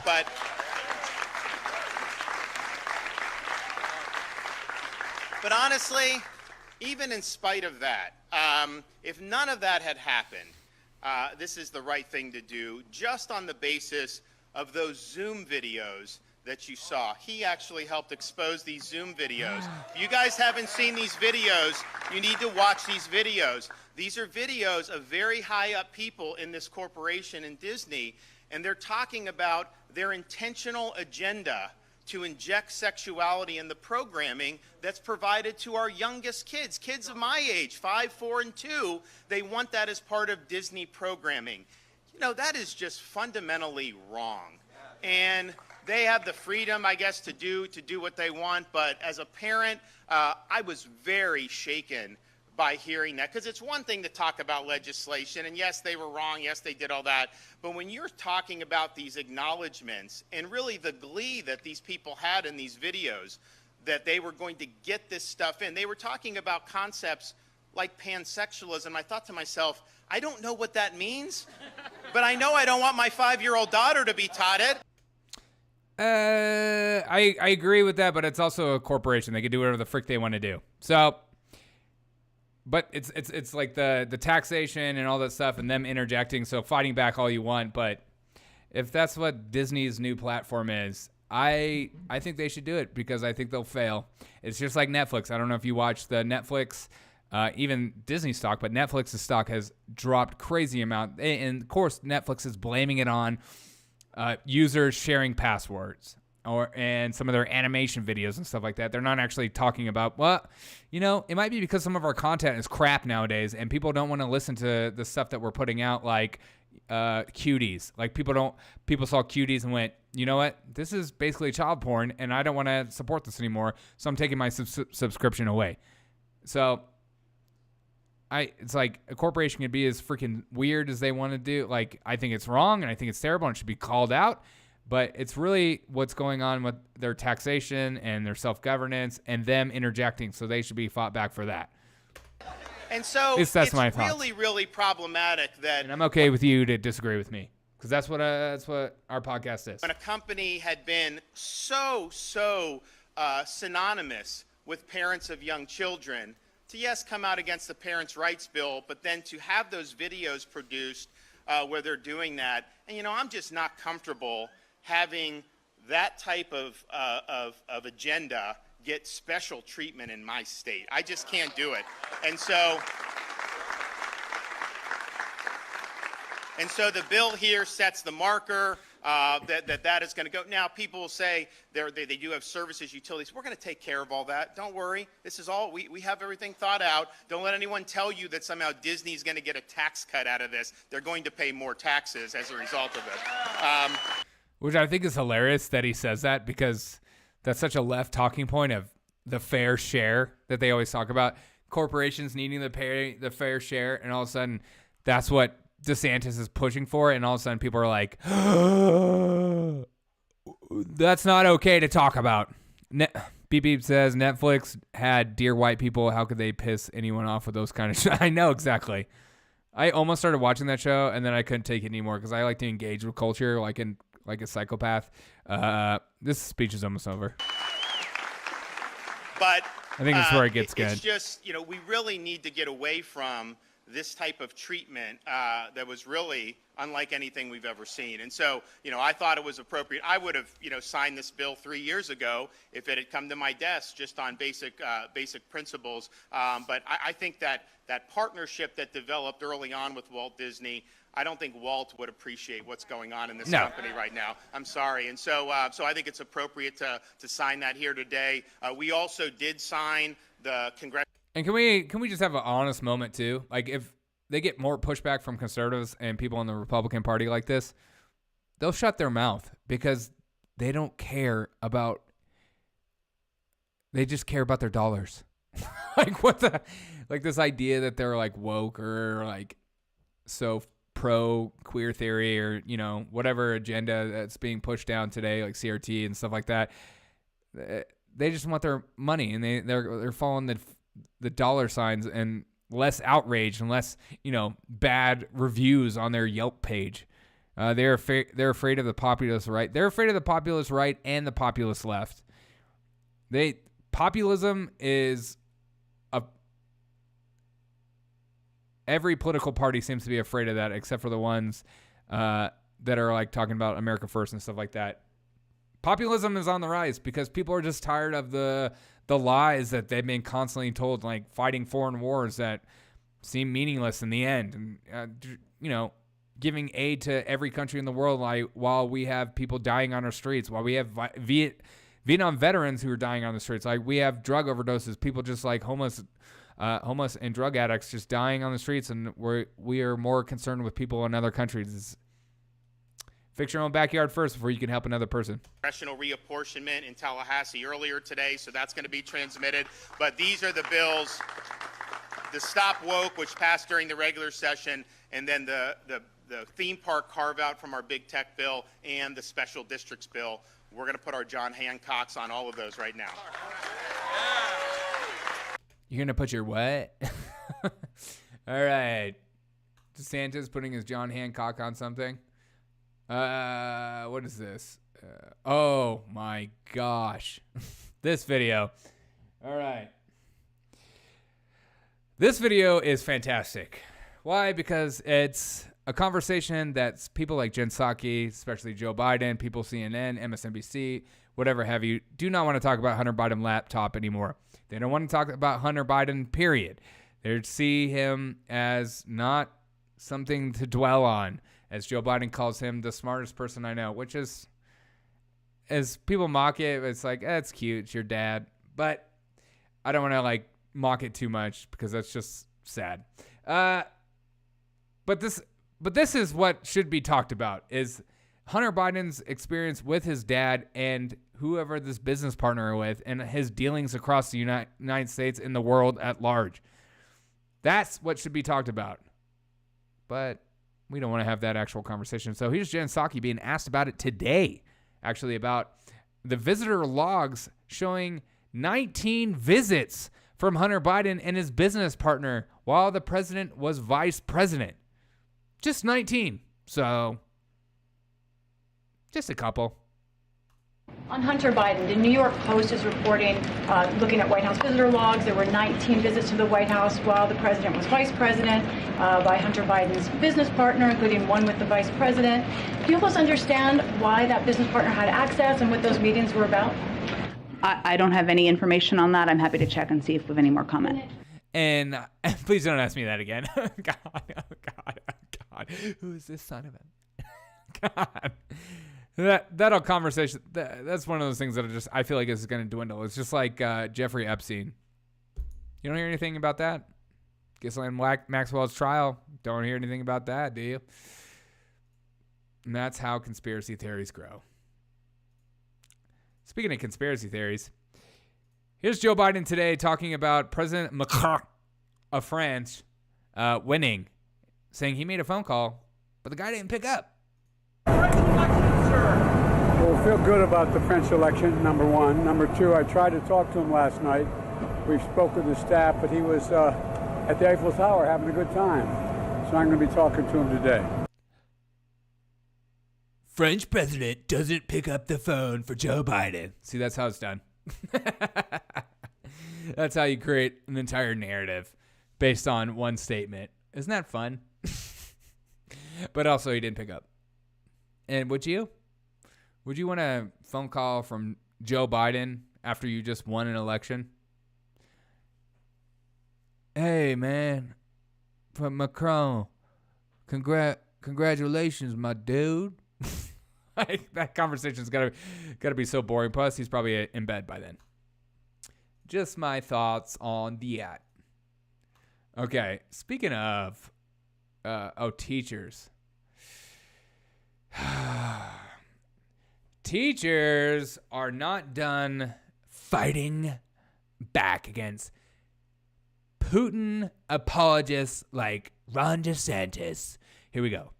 Have you had conversations with LGBTQ teachers in terms of how they have been targeted just for merely existing in the classroom? I mean, I remember teachers just openly talking about personal experiences and what they've gone through, and now we're seeing how...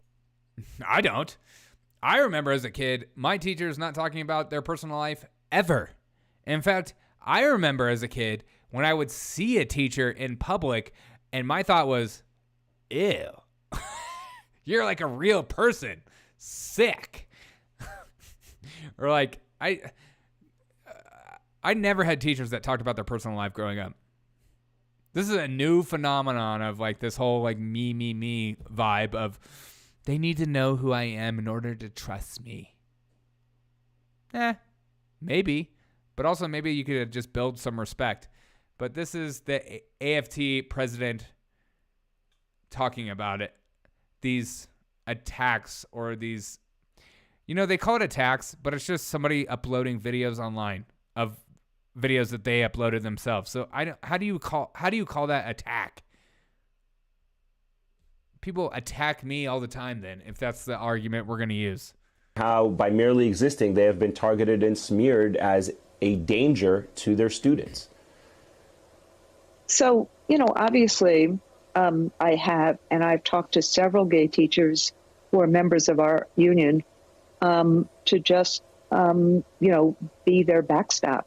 PFLAG did an amazing petition for one of those teachers in Florida, a remarkable elementary school teacher, kindergarten teacher, beloved by his kids and the parents of his kids.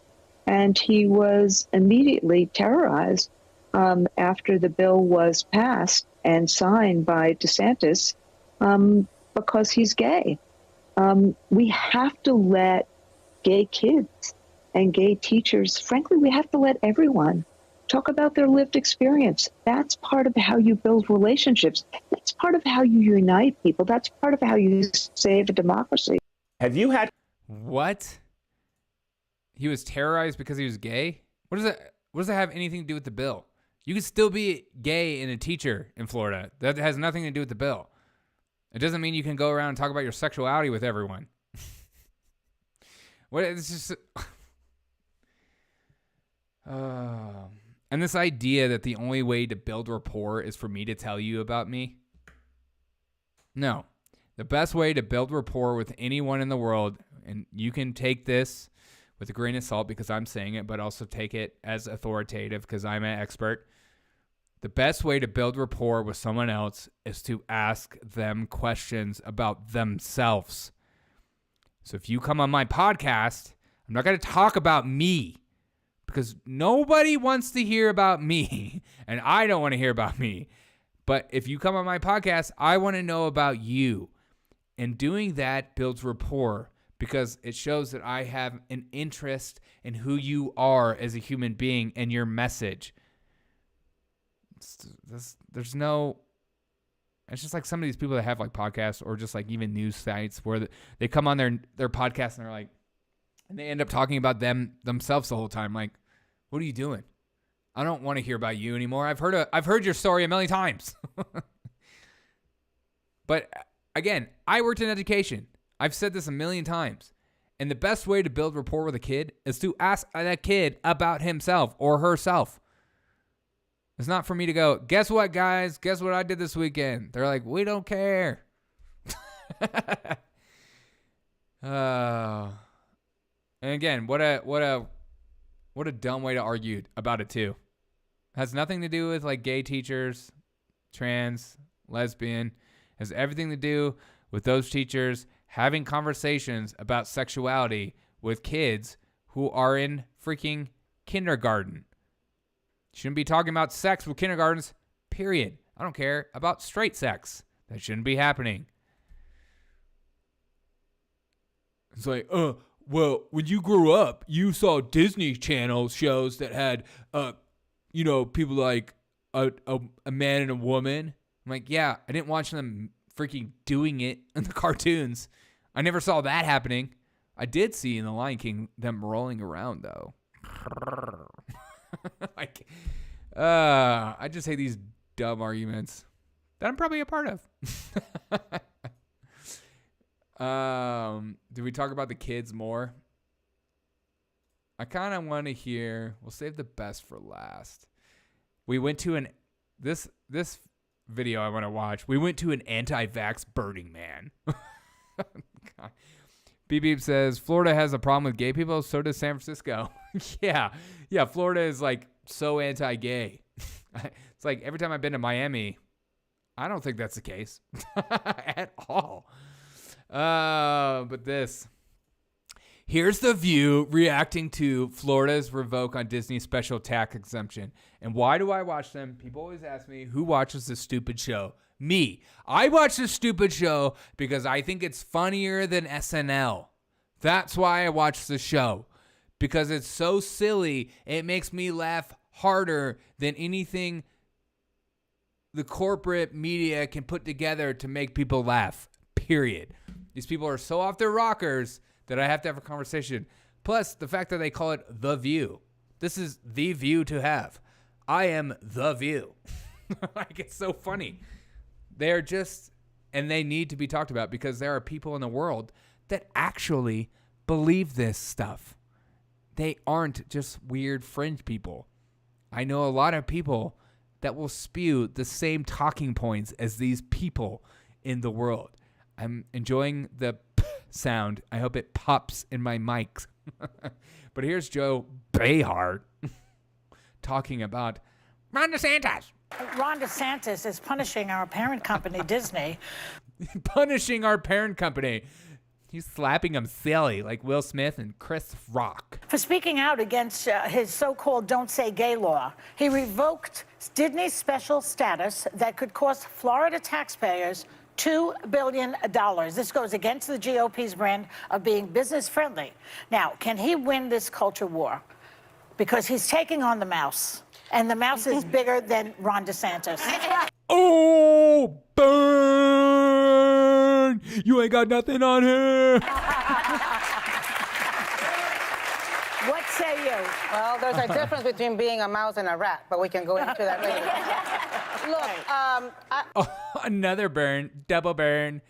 These girls are spicy. I think I'm really bothered by this. Obviously, you all know I live in Miami. I'm a Floridian. I really, when Ron DeSantis first got elected, had very high hopes for him and thought he was being very inclusive. But he's Yeah, right. Yeah, right.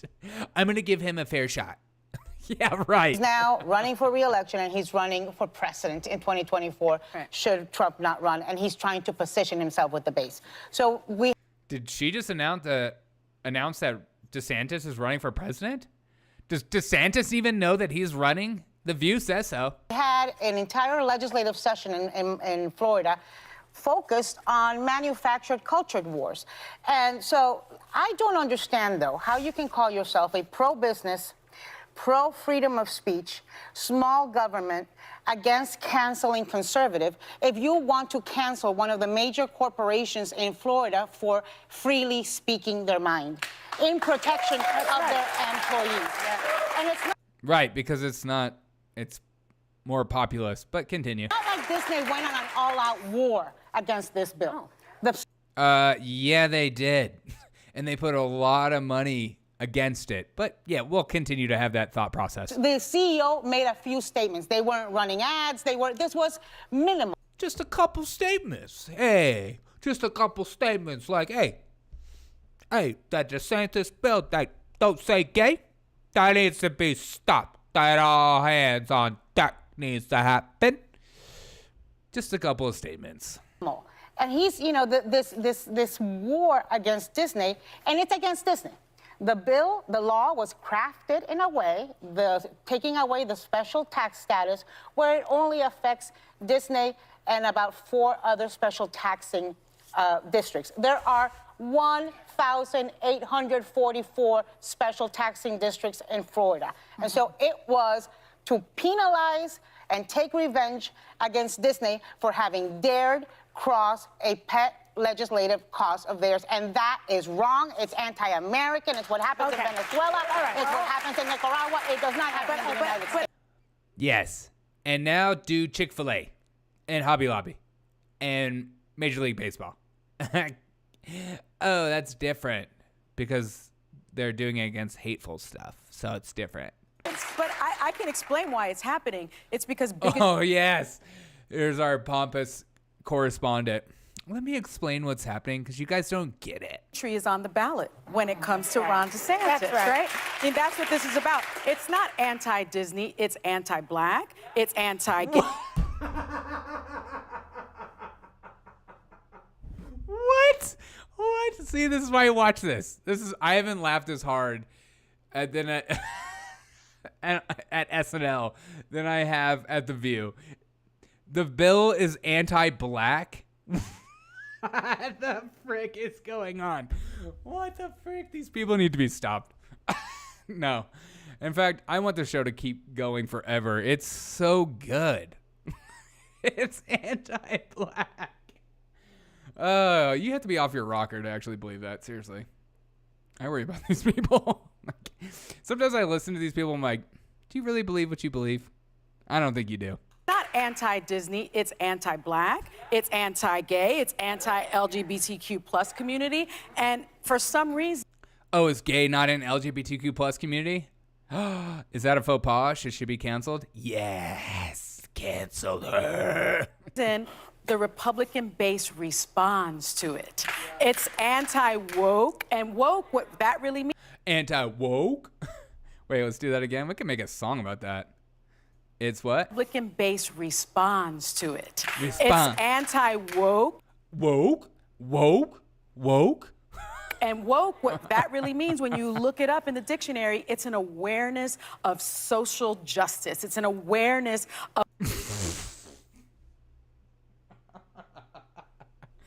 If you're not laughing, you're crying, people.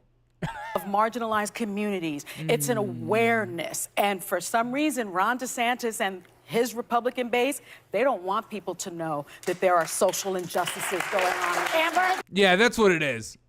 God.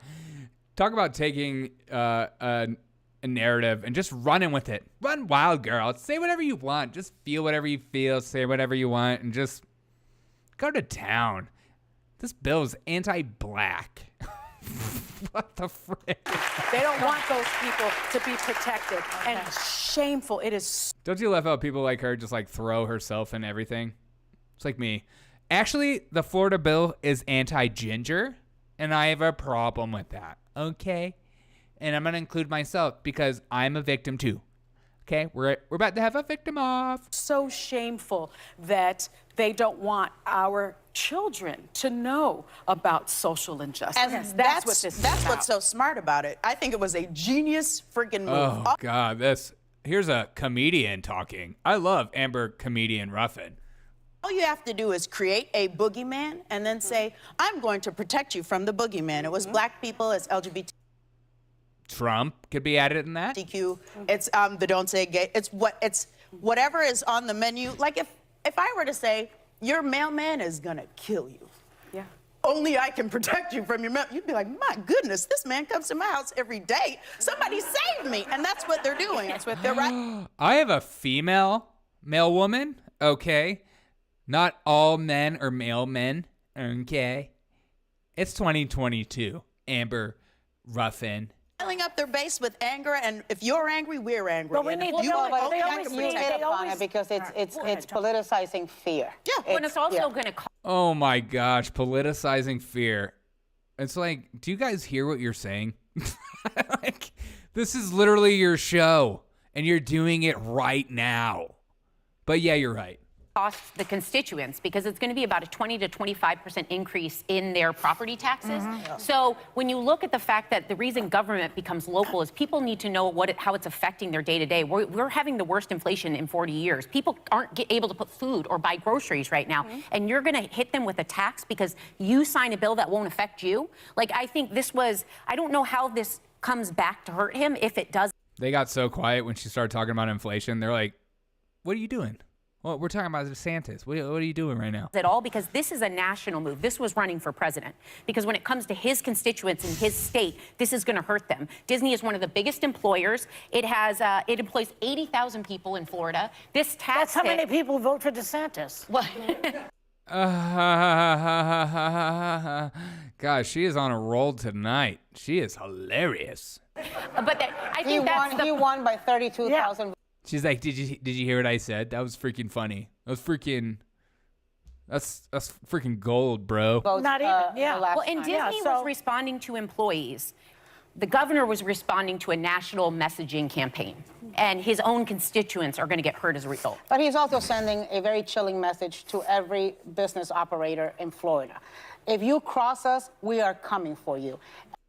God, who does that sound like? Oh, everyone on the left. And I hope that the business sector bands together and stands in solidarity because CEOs should not be cowering under their tables. And they should be speaking up on behalf of the... Yes, they are our leaders and our true president. Let the Mark Zuckerbergs and Jeff Bezos of the world band together and tell us how to live. Their employees and their customers. And it's a message of hate. It's a message of hate. God, I love those people so much. I don't understand how people don't enjoy laughing at them. They're just the best quote of the day was that Disney bill is anti-black. I didn't know that. See, you guys thought you came on my show, hung out with me to not learn something, but you just learned something, and I learned something. We learned something together. What do you guys thought in the chat? Get in the chat. Let me know your thought. Do you guys like to interject yourself in conversations? Whenever there's a victim off, do you also talk about the things that happen bad to you in your life?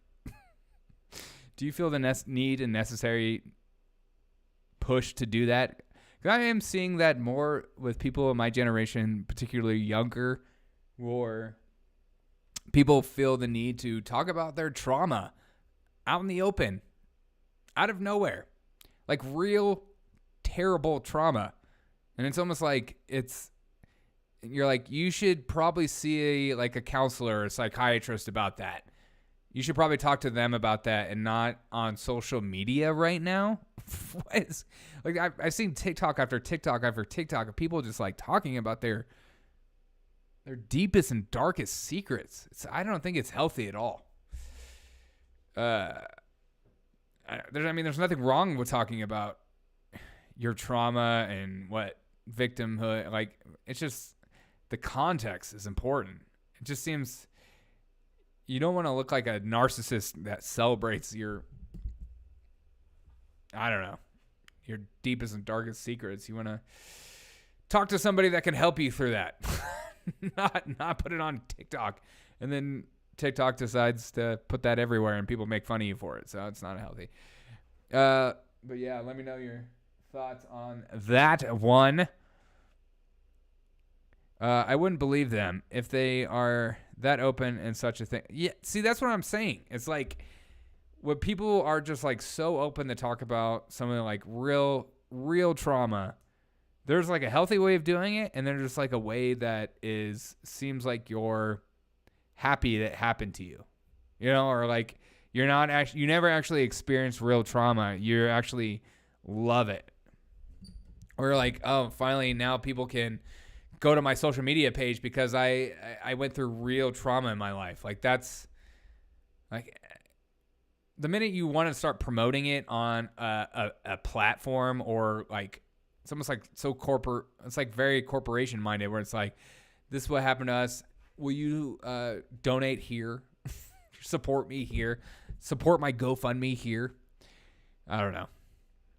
But thanks for letting me know your thoughts. Beep, beep. Here's another game where we play What the Frick Did Joe Biden Just Say? And this happened today. I think he said gay Batman. But you let me know what he says. Full of poop like Amber. Oh my God. That whole Amber Heard stuff is so crazy. All right. Let me know in the chat. What does he say? Does he say gay Batman or Gary Batman? Or what does he say? Anyway, I want to thank Commissioner Gary Batman and for being here. Here as well, and my favorite part is the guy in the top look over like, I can't believe you said that wrong. Anyway, I want to thank Commissioner Gary Batman and for being here as well, and this is like Gary Batman. Something's in the way. Anyway, I want to thank Commissioner Gary Batman and for being. I'm Batman. Holy Gary Batman. Have you guys seen the new Batman? I've seen a lot of people hating on the new Batman. I kind of liked it. Okay. Freaking Gary Batman, my dude. All right. This is where we play. Those of you who are watching that are chatting with me on all platforms, you guys choose whoever gets in the chat first what we're going to watch last. Are we going to watch a Vice News story on we went to an anti-vax Burning Man story? Or why the government's tax system is so complicated? Or the Daily Wire talking about getting into kids' content? That's the last story of the day. You guys choose. Whoever gets in the chat first, whoever I see first, is what we watch. Anti-vax, Daily Wire kids, or tax system? What sounds more fun? Something's in the way. Oh, kids. Beep Beep says kids. Kids it is. With Megyn Kelly. Which is for far too long. And I don't want to say it's just conservatives, because I think it's just rational people opposed to this crazy agenda. Can we just hey, Crow, what up? What up, Crow? Daily Wire. Word. Can we just talk about freaking, what is Megyn Kelly wearing right now? What the frick? You just like, are you high? Are you drunk? What is going on? You're wearing sunglasses? Just like, she's like, oh. People will never know who I am. These are my broken sunglasses. Don't judge me. They're so hip. I'm gonna watch it with sunglasses for this whole thing. Here we go. Megyn Kelly. I wish I had like some scarf to wear next to me or something. Here we go. Have done as told. They've done as instructed, just kept their mouth shut. They didn't want to be called the names. And you've really been leading the battle of stop being so silent. Fight. Yeah. Like, speak up. To your point, we did a poll. Beep Beep says, I want Megyn Kelly to sing me happy birthday in that outfit. Happy birthday, Mr. President. Happy. With the Daily Wire, we noticed something was happening in all the national polling around the Florida legislation, which is that instead of actually presenting the people being polled with the text of the bill itself, pollsters were framing language to present to parents or to the people being polled, and the language was always really slanted. So we did a poll where we just presented 1,000 people nationwide with the actual text of the bill. 37% of them Democrats, 32% of them Republicans, the rest of independents. What we discovered is everyone opposes teaching kids under 8 in public schools, these radical sex and gender theories. The majority of Democrats, the majority of independents, obviously. Right. As I've said a million times on my show, they are not in the life stage or the life skills or have the brain development to handle these types of conversations. They're in the beginning stages of learning, like, oh, maybe I should share that toy, or what is it like to take another person's feelings into account? Like, these are new concepts. So this idea that, like, yeah, we're going to teach these kids how to, when someone else is mad, how to, like, say I'm sorry or something. We're also going to ask them, who are you sexually attracted to right now? No. No. They are children. Again, if you're 18, you're 21, you're self-autonomous, do whatever you want. I don't care. Make a lizard tongue, have a tail coming out your back. Like, do whatever you want. You're an adult. I love the idea of a free country. If people are going to call you crazy, and that's something you're going to have to deal with, it's just part of life. But this idea that we should be teaching children about sexual identity, ergo, who are you sexually attracted to? Because it's not like, oh, I'm a boy, I'm a girl.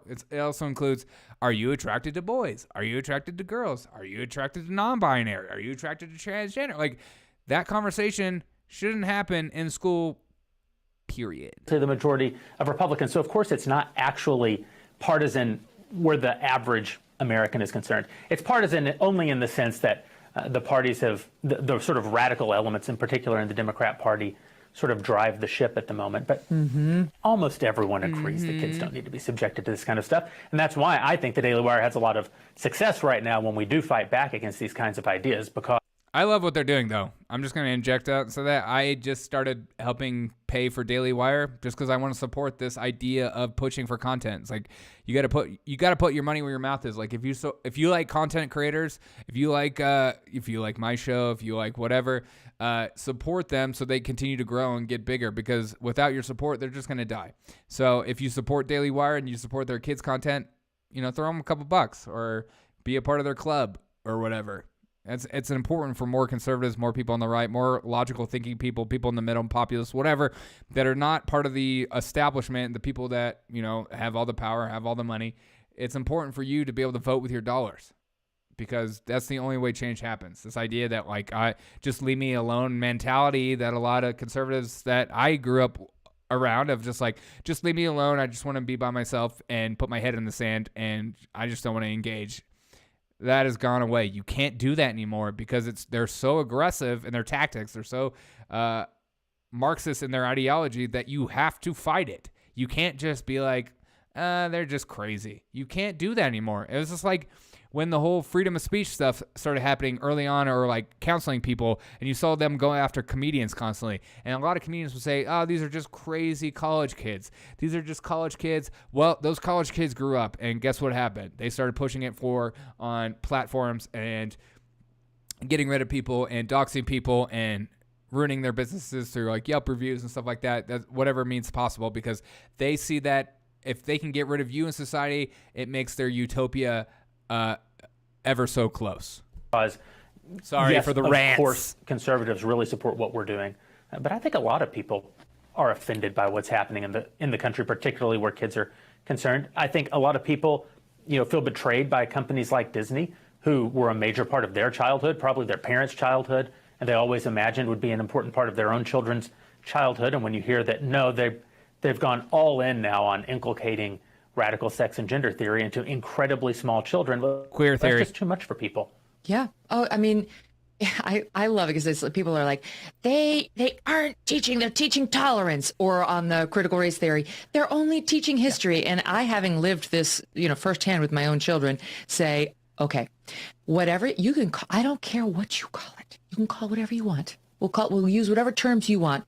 My 8-year-old sat in a class where they told him and his other little buddies that when they turned 18, they could chop off their penises if they wanted to become women, and they could take puberty blockers between then and now, between 8 and 18, to stave off.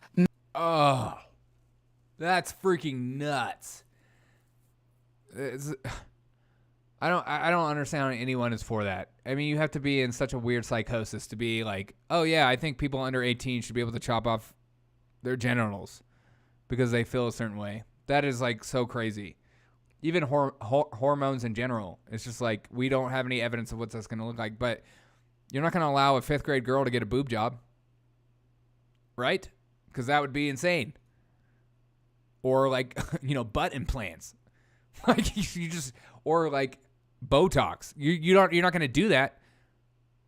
But then you're okay with this? Doesn't make sense. Manhood, if that was their choice. And when the parents confronted the science teacher on why she said that to them, she said, we take the conversation wherever the boys lead it. Oh, that's so weird. We'll take this conversation where the boys lead it. Oh, crap. You guys can know where I get my shoes from. Oh, this is so embarrassing. Oh, my God. I need a VPN. Okay, so the 8-year-old boys led that, and by the way, totally inappropriate anyway. If I followed the conversation every time my 8-year-old took me to an inappropriate place, I'd live there. Like, my God, you don't do that as a responsible grown-up. So that's number one. And then on the race stuff, again, you can call it whatever you want. Don't teach in my school, in my son's school, that quote, in every classroom where white children learn there is a future killer cop. Because that's what you wanted as mandated reading for every faculty member who has access to my 2 sons. You can call it whatever the hell you want. Screw you. Stop teaching it. I don't CRT. And it's happening. So you need people who say this Florida bill is unnecessary. Tell it to my son's 3rd grade science teacher. She was 9 months pregnant, so we couldn't yell at her, but we were angry. We were angry at this woman for presuming to do what this bill now specifically says in Florida you may not do. Yeah, that's right. The left's favorite trick is do something radical. When anyone says, hey, that's radical, say, we're not doing it. There's nothing radical is even happening. Also, you aren't allowed to take any steps to stop if it were happening. Mm-hmm. And then within about 6 months, they'll say, yes, it's happening and it's good. And then after it fails miserably, they'll come back and say, we shouldn't do that. No one ever should have done it. We were never in favor of it. Yeah, we were never in favor of it. Exactly. Mm-hmm. Now, another school, 2 points, in New York City, we weren't at Dalton, but Dalton's even crazier than our schools, if that's possible, or at least was. It still is. And they were sort of going out on the limb. We sort of covered the gender stuff and the race stuff, but also the inappropriate, like, sex education, like sex about your bodies, whether it's kink, too much education about sex too soon. This was a cartoon at Dalton. Is this a soundbite or a full screen, team? I guess it's a soundbite. Oh, it's the I want a team. Who wants to apply to be on my team? Woman who even this woman wound up getting shamed for doing this because the parent body fought back. But here's this woman who was brought in to educate, I think it was kindergartners, 1st graders. Say again? Yeah, 1st grade. Yes. on what happens to one's body parts. Listen to this. Hey, how come my penis gets big sometimes? Oh, this is Omaze. If you ever look up their content, it's called Omaze. It's on YouTube. Omaze. It's freaking crazy. But I think we actually broke this down like a long time ago together because, we're all on the cutting edge of the Derek On what happens to one's body parts. Listen to this. Hey, how come my penis gets big sometimes and points up in the air? That's called an erection. Sometimes I touch my penis because it feels That's good. so weird. That's so weird. It's just. Sometimes when I'm in my bath or when Mom puts me to bed, I like to touch my vulva too. You have a clitoris there, Kayla, that probably feels good to touch the same way Keith's penis feels good when he touches it. But have you ever noticed that older kids and grown-ups don't touch their private parts in public? No. When I lived in Chicago, I saw plenty of that on the train. So that's not necessarily true. But in fact, I don't know if I can tell that story. You don't? That's right, Keith. It's okay to touch yourself and see how different body parts feel, but it's best to only do it in private. God,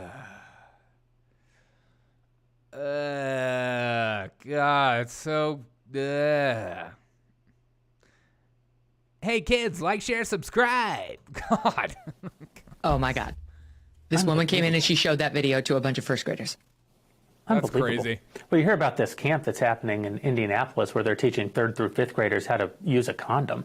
And masturbate. Oh my God. They've lost their mind. Yeah, there's some camp. great reporting that one of our Daily Wire reporters did on this. You know, you pay $250, drop your 3rd grade student off, and they learn how to put a condom Punching the clown. on. By the way, in a mixed gender environment, they're not segregating the kids by gender because they say gender is a spectrum, so it'd be impossible to even know how to separate kids at this point. And all kids of all genders need to know how to put a condom on at 8 years old. I mean, it's absolute insanity. What I can't believe is that the left hasn't learned anything. I mean, look at what happened in Loudoun County last October. Look at the results of the election there last November. Unseated, Terry McAuliffe put Youngkin in as governor there. No one has ever, no political group in America has ever been stupid enough to mobilize parents as a voting demographic until right now. The left has somehow managed to turn parents into a voting demographic. Because the left doesn't have kids. They don't have family values. In fact, multiple sexual partners, pro-abortion. I mean, it's so obvious why they've made parents to be this right-wing conspiracy Putin group. Like, it's such an obvious logical conclusion of what has been happening over the years. And they're going to bear quite a harvest, I think, for their efforts. Mm-hmm. Gosh, I can't remember the number, but I was listening to the Daily Wire's morning podcast. It's called Morning Wire. I love it. This morning. The left is cartoonishly evil. I know. They don't care. They don't care at all. And so if you do not fight this to the T, you don't go to town council, you don't go to your school board, you don't make sure what your kids are being taught, your kids are going to be taught this, period. Because, again, I worked in education. The teachers don't care, especially the parents that don't speak up. The loudest parents, they got annoyed about. But the parents that didn't care and the ones that you're like, you know what, your kid is actually doing this in school, they're like, oh, my God, I don't even want to pay attention. But it took a pandemic for people to actually start caring what their kids were learning in school. And so, great, but also pay attention. And be willing to engage. And that's why I think people on the right are becoming more populist, because they're done being the free market ideal. There's no free market. When companies are bailed out constantly, subsidies, all kinds of stuff, like, it's not free. And the idea that our politicians get the hot scoop of their political, their stock market trades before everyone else, again, there's nothing free about that. Killer T-Cell says, I'm doing a petition to recall our SB president. And they were talking about something like a 19-point Republican advantage on the generic ballot right now. I mean, where's that? Sign my petition.org. It's crazy. It's definitely double digits, and it hasn't. Wait, are you going door to door? How are you doing it? Been this promising for the GOP since Newt Gingrich and the contract with America back in the 1994, I think. Or it's looking like it's going to be a bloodbath akin to what we saw when Obama said he took a thumping after he pushed through Obamacare without majority support of the American people. I mean, because as you say, they have mobilized parents and they won't back down. They backed off of defund the police, but they aren't backing off of this stuff at all. Door to the door woke stuff, dude, that's awesome. They won't back off of that. Good for you, man. That's awesome. They can't. I mean, it's a trap of their own making, right? I know you're in New York too, so good for you, man. Right? I'm pretty sure. They've essentially mobilized the most radical elements of their base around these ideas, and now if they move off of them, they're worried that they'll, they can absorb the loss of one election, but they can't absorb the loss of their base. I think that's what they're calculating. Way to get involved. That's awesome. Is right now, I think most Americans are fairly stunned at what a radical Joe Biden is as president on these social issues. You know, they think we've known Joe Biden since he was literally too young to actually serve in the... Who is stunned about Joe Biden? Nobody's paying attention. Joe Biden, does that guy seem like he's running the country? No. Does it seem like other people are probably making a lot of decisions for him? Yes. So this idea that he's like super progressive, do you think that's coming from Joe? Or do you think Joe's just trying to have a good time and try to be loved by all? That's what I think he wants to happen. The Senate and had to wait for his birthday in order... Oh, you're in Colorado? ...to be sworn into his seat. So, you know, they think we understand the guy. I think what they failed to actually comprehend is that someone survives in politics that long by being a shrewd political operator, and he understands the moment that he's in where his base is concerned. You know, does Nancy Pelosi not believe in gender? And if not, you know, in the gender binary, and if not, when did she stop believing in the gender binary? Her entire career has essentially been premised on the gender binary and you know, the feminism of the 60s, 70s, 80s. So, I mean, the entire notion is nonsensical that they actually think these things. What they think is they aren't going to be able to win if they don't say them. And so I think that's the trap they're in. And, you know, yeah, hate to see. Love that. All right. I'm going to watch this. This is another Daily Wire thing, but this Daily Wire thing's on taxes. And it's by their new resident young TikTok influencer girl, Brett Cooper, which I haven't heard like a great take from her, but to each his own. Maybe I'll put my regular glasses on now that Megyn Kelly's not on. All right, let's listen. No. Did you get a refund? And if so, were you happy about it? No refund. No refund. Did you know that withholding in this country only started 77 years ago? Like our current system of withholding straight from our paycheck? I was not aware of that. So in case you've forgotten, today... Whoa, who is that guy? Is that the White Claw ambassador guy? What is going on with this dude? Hey, I'm White Claw, G'd up from the feet up, if you know what I mean. So in case you've forgotten, today is one of the worst days of the year. It's tax day. And if you're anything like me, you've probably waited until this past weekend to file your taxes. And now you're... No, because I'm a go-getter, and the government owes me money. Waiting on your pretty little refund. It's interesting because most people think the tax day just comes once a year, but critical thinking and a general understanding of the tax system would show you that you are paying taxes every single month on every paycheck. What? Wait, who's this geared towards? Like, you might just not notice because it gets pulled out of your salary before that direct deposit drops. So What? question, does that surprise you at all? I'm especially talking to my fellow Zoomers out there. Do you Yes. think that most people in this country, especially young people, are well informed about how the tax system works or No. where their money goes? No, I don't think so. Coming out of high school or college, they have no idea. Do you feel like people in this country, especially young people, know really enough about taxes or where our money goes? No. And that's not being condescending in the slightest. It's an important question to ask because the stats about Gen Z and taxes are harrowing, to put it lightly. In a recent H&R Block study, they found that 62% of Gen Z has never even filed their own taxes, and 51% of Gen Z has never been taught about taxes. wait, how old is Gen Z? Wait, what's the age of Gen Z? Gen Z is 9 to 24 years old.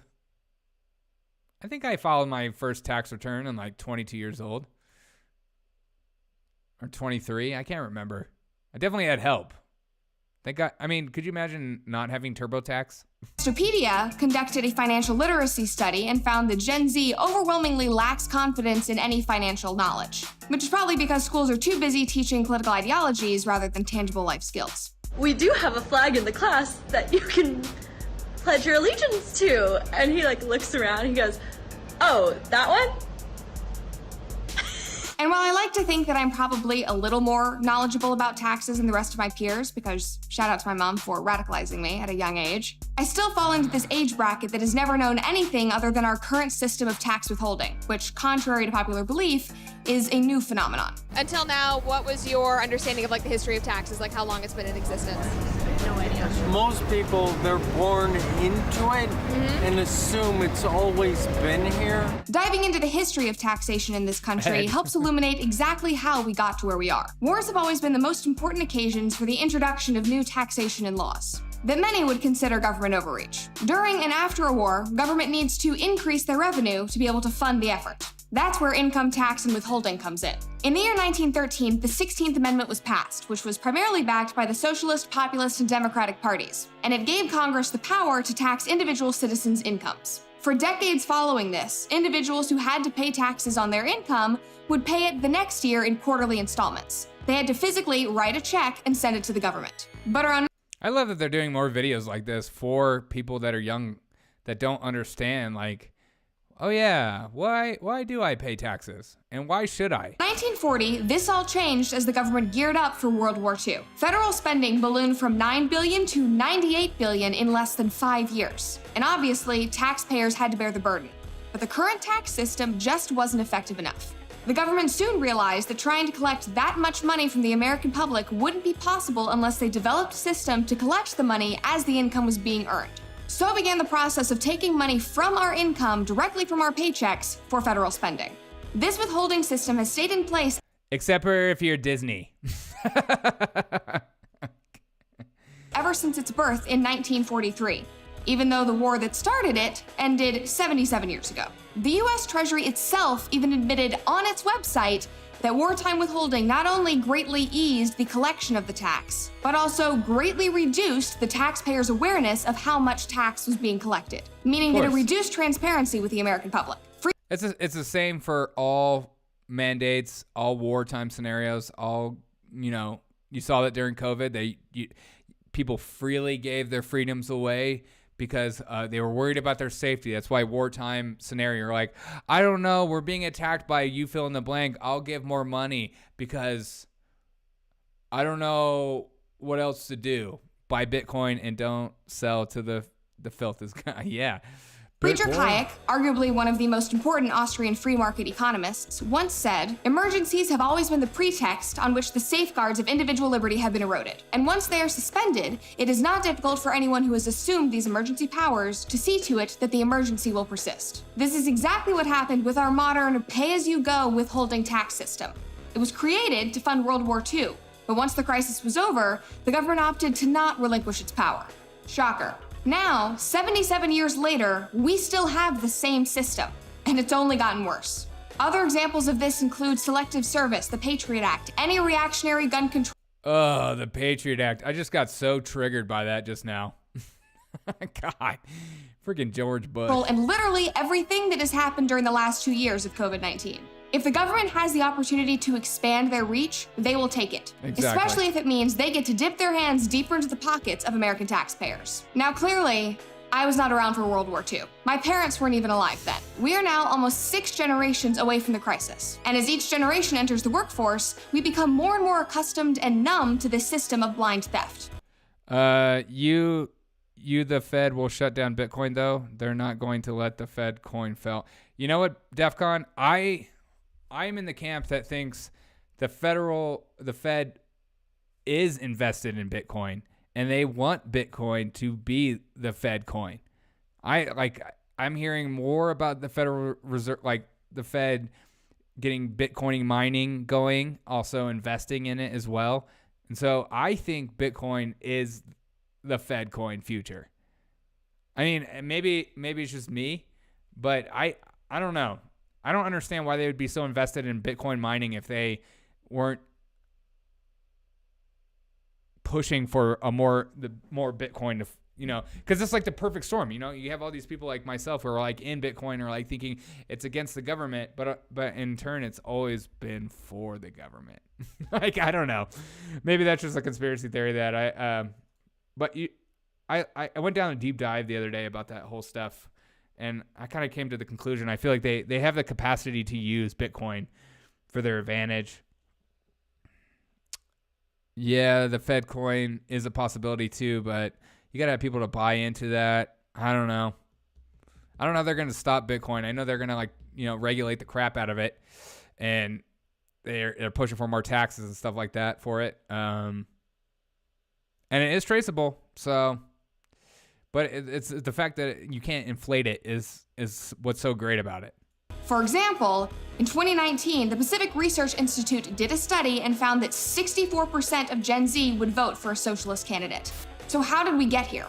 Obviously, there are countless contributing factors, but I can't help but think about the fact that my generation has grown up never thinking twice about the fact that thousands and thousands of dollars are stolen from our paycheck.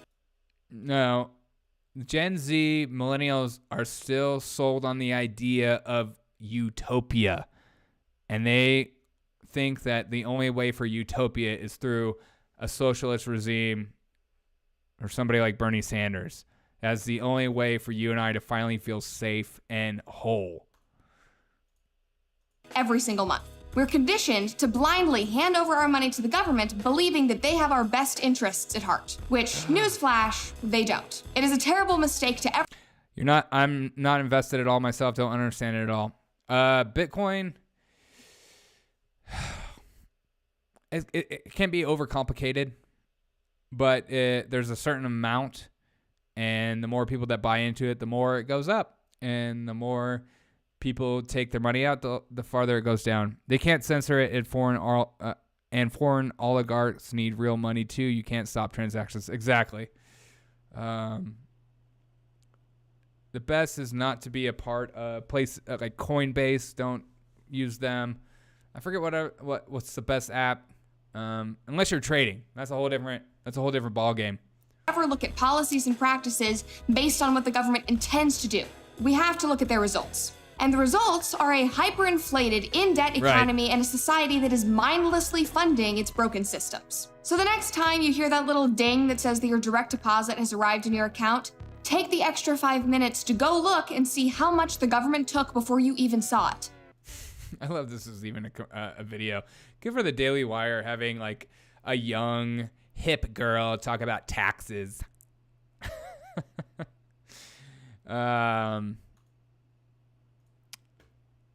But yeah. All right, guys. Thank you guys for joining me tonight. It's meant so much to me. You guys mean a lot to me. I'm gonna go work out now. It's my turn to go get my health right. You know, get the health right. Tell you're in ETH too. Bitcoin is an immaculate conception too. ETH, etc. It's a security. ETH. Are you in ETH? I'm in ETH. ETH, Bitcoin, and I was in Cardano for a while. I don't know what else I'm going to be in. But thank you guys for joining me. It's been a fun couple of hours. You guys mean a lot to me. Share this with all your friends and family. Tell them about the Derek O'Shea Show. It means a lot to me. Put it on all social media platforms. Killer T-Cell, you can go door to door and tell them about the Derek O'Shea Show as you recall Biden. We'll have another live show this Wednesday. I might do the same time. It's kind of nice not being too late, but I don't know. I hope you guys have a good rest of your day. I hope the world doesn't get too crazy. I hope you enjoyed today's podcast and connecting with one another. It means a lot. But yeah, tell your friends and family about the DOA show, whatever. And I hope you guys have a freaking good night. I'm going to end with this commercial break per usual. And yeah, freaking love you. Special shout out to DEF CON, Killer T-Cell, Beep Beep, Censored Mom, Crowl. You guys are amazing. Thanks for getting in the chat. Thanks for having the cojones to chat with me tonight. Not everyone does. I hope you guys have a good night. Here's my commercial break. Love you.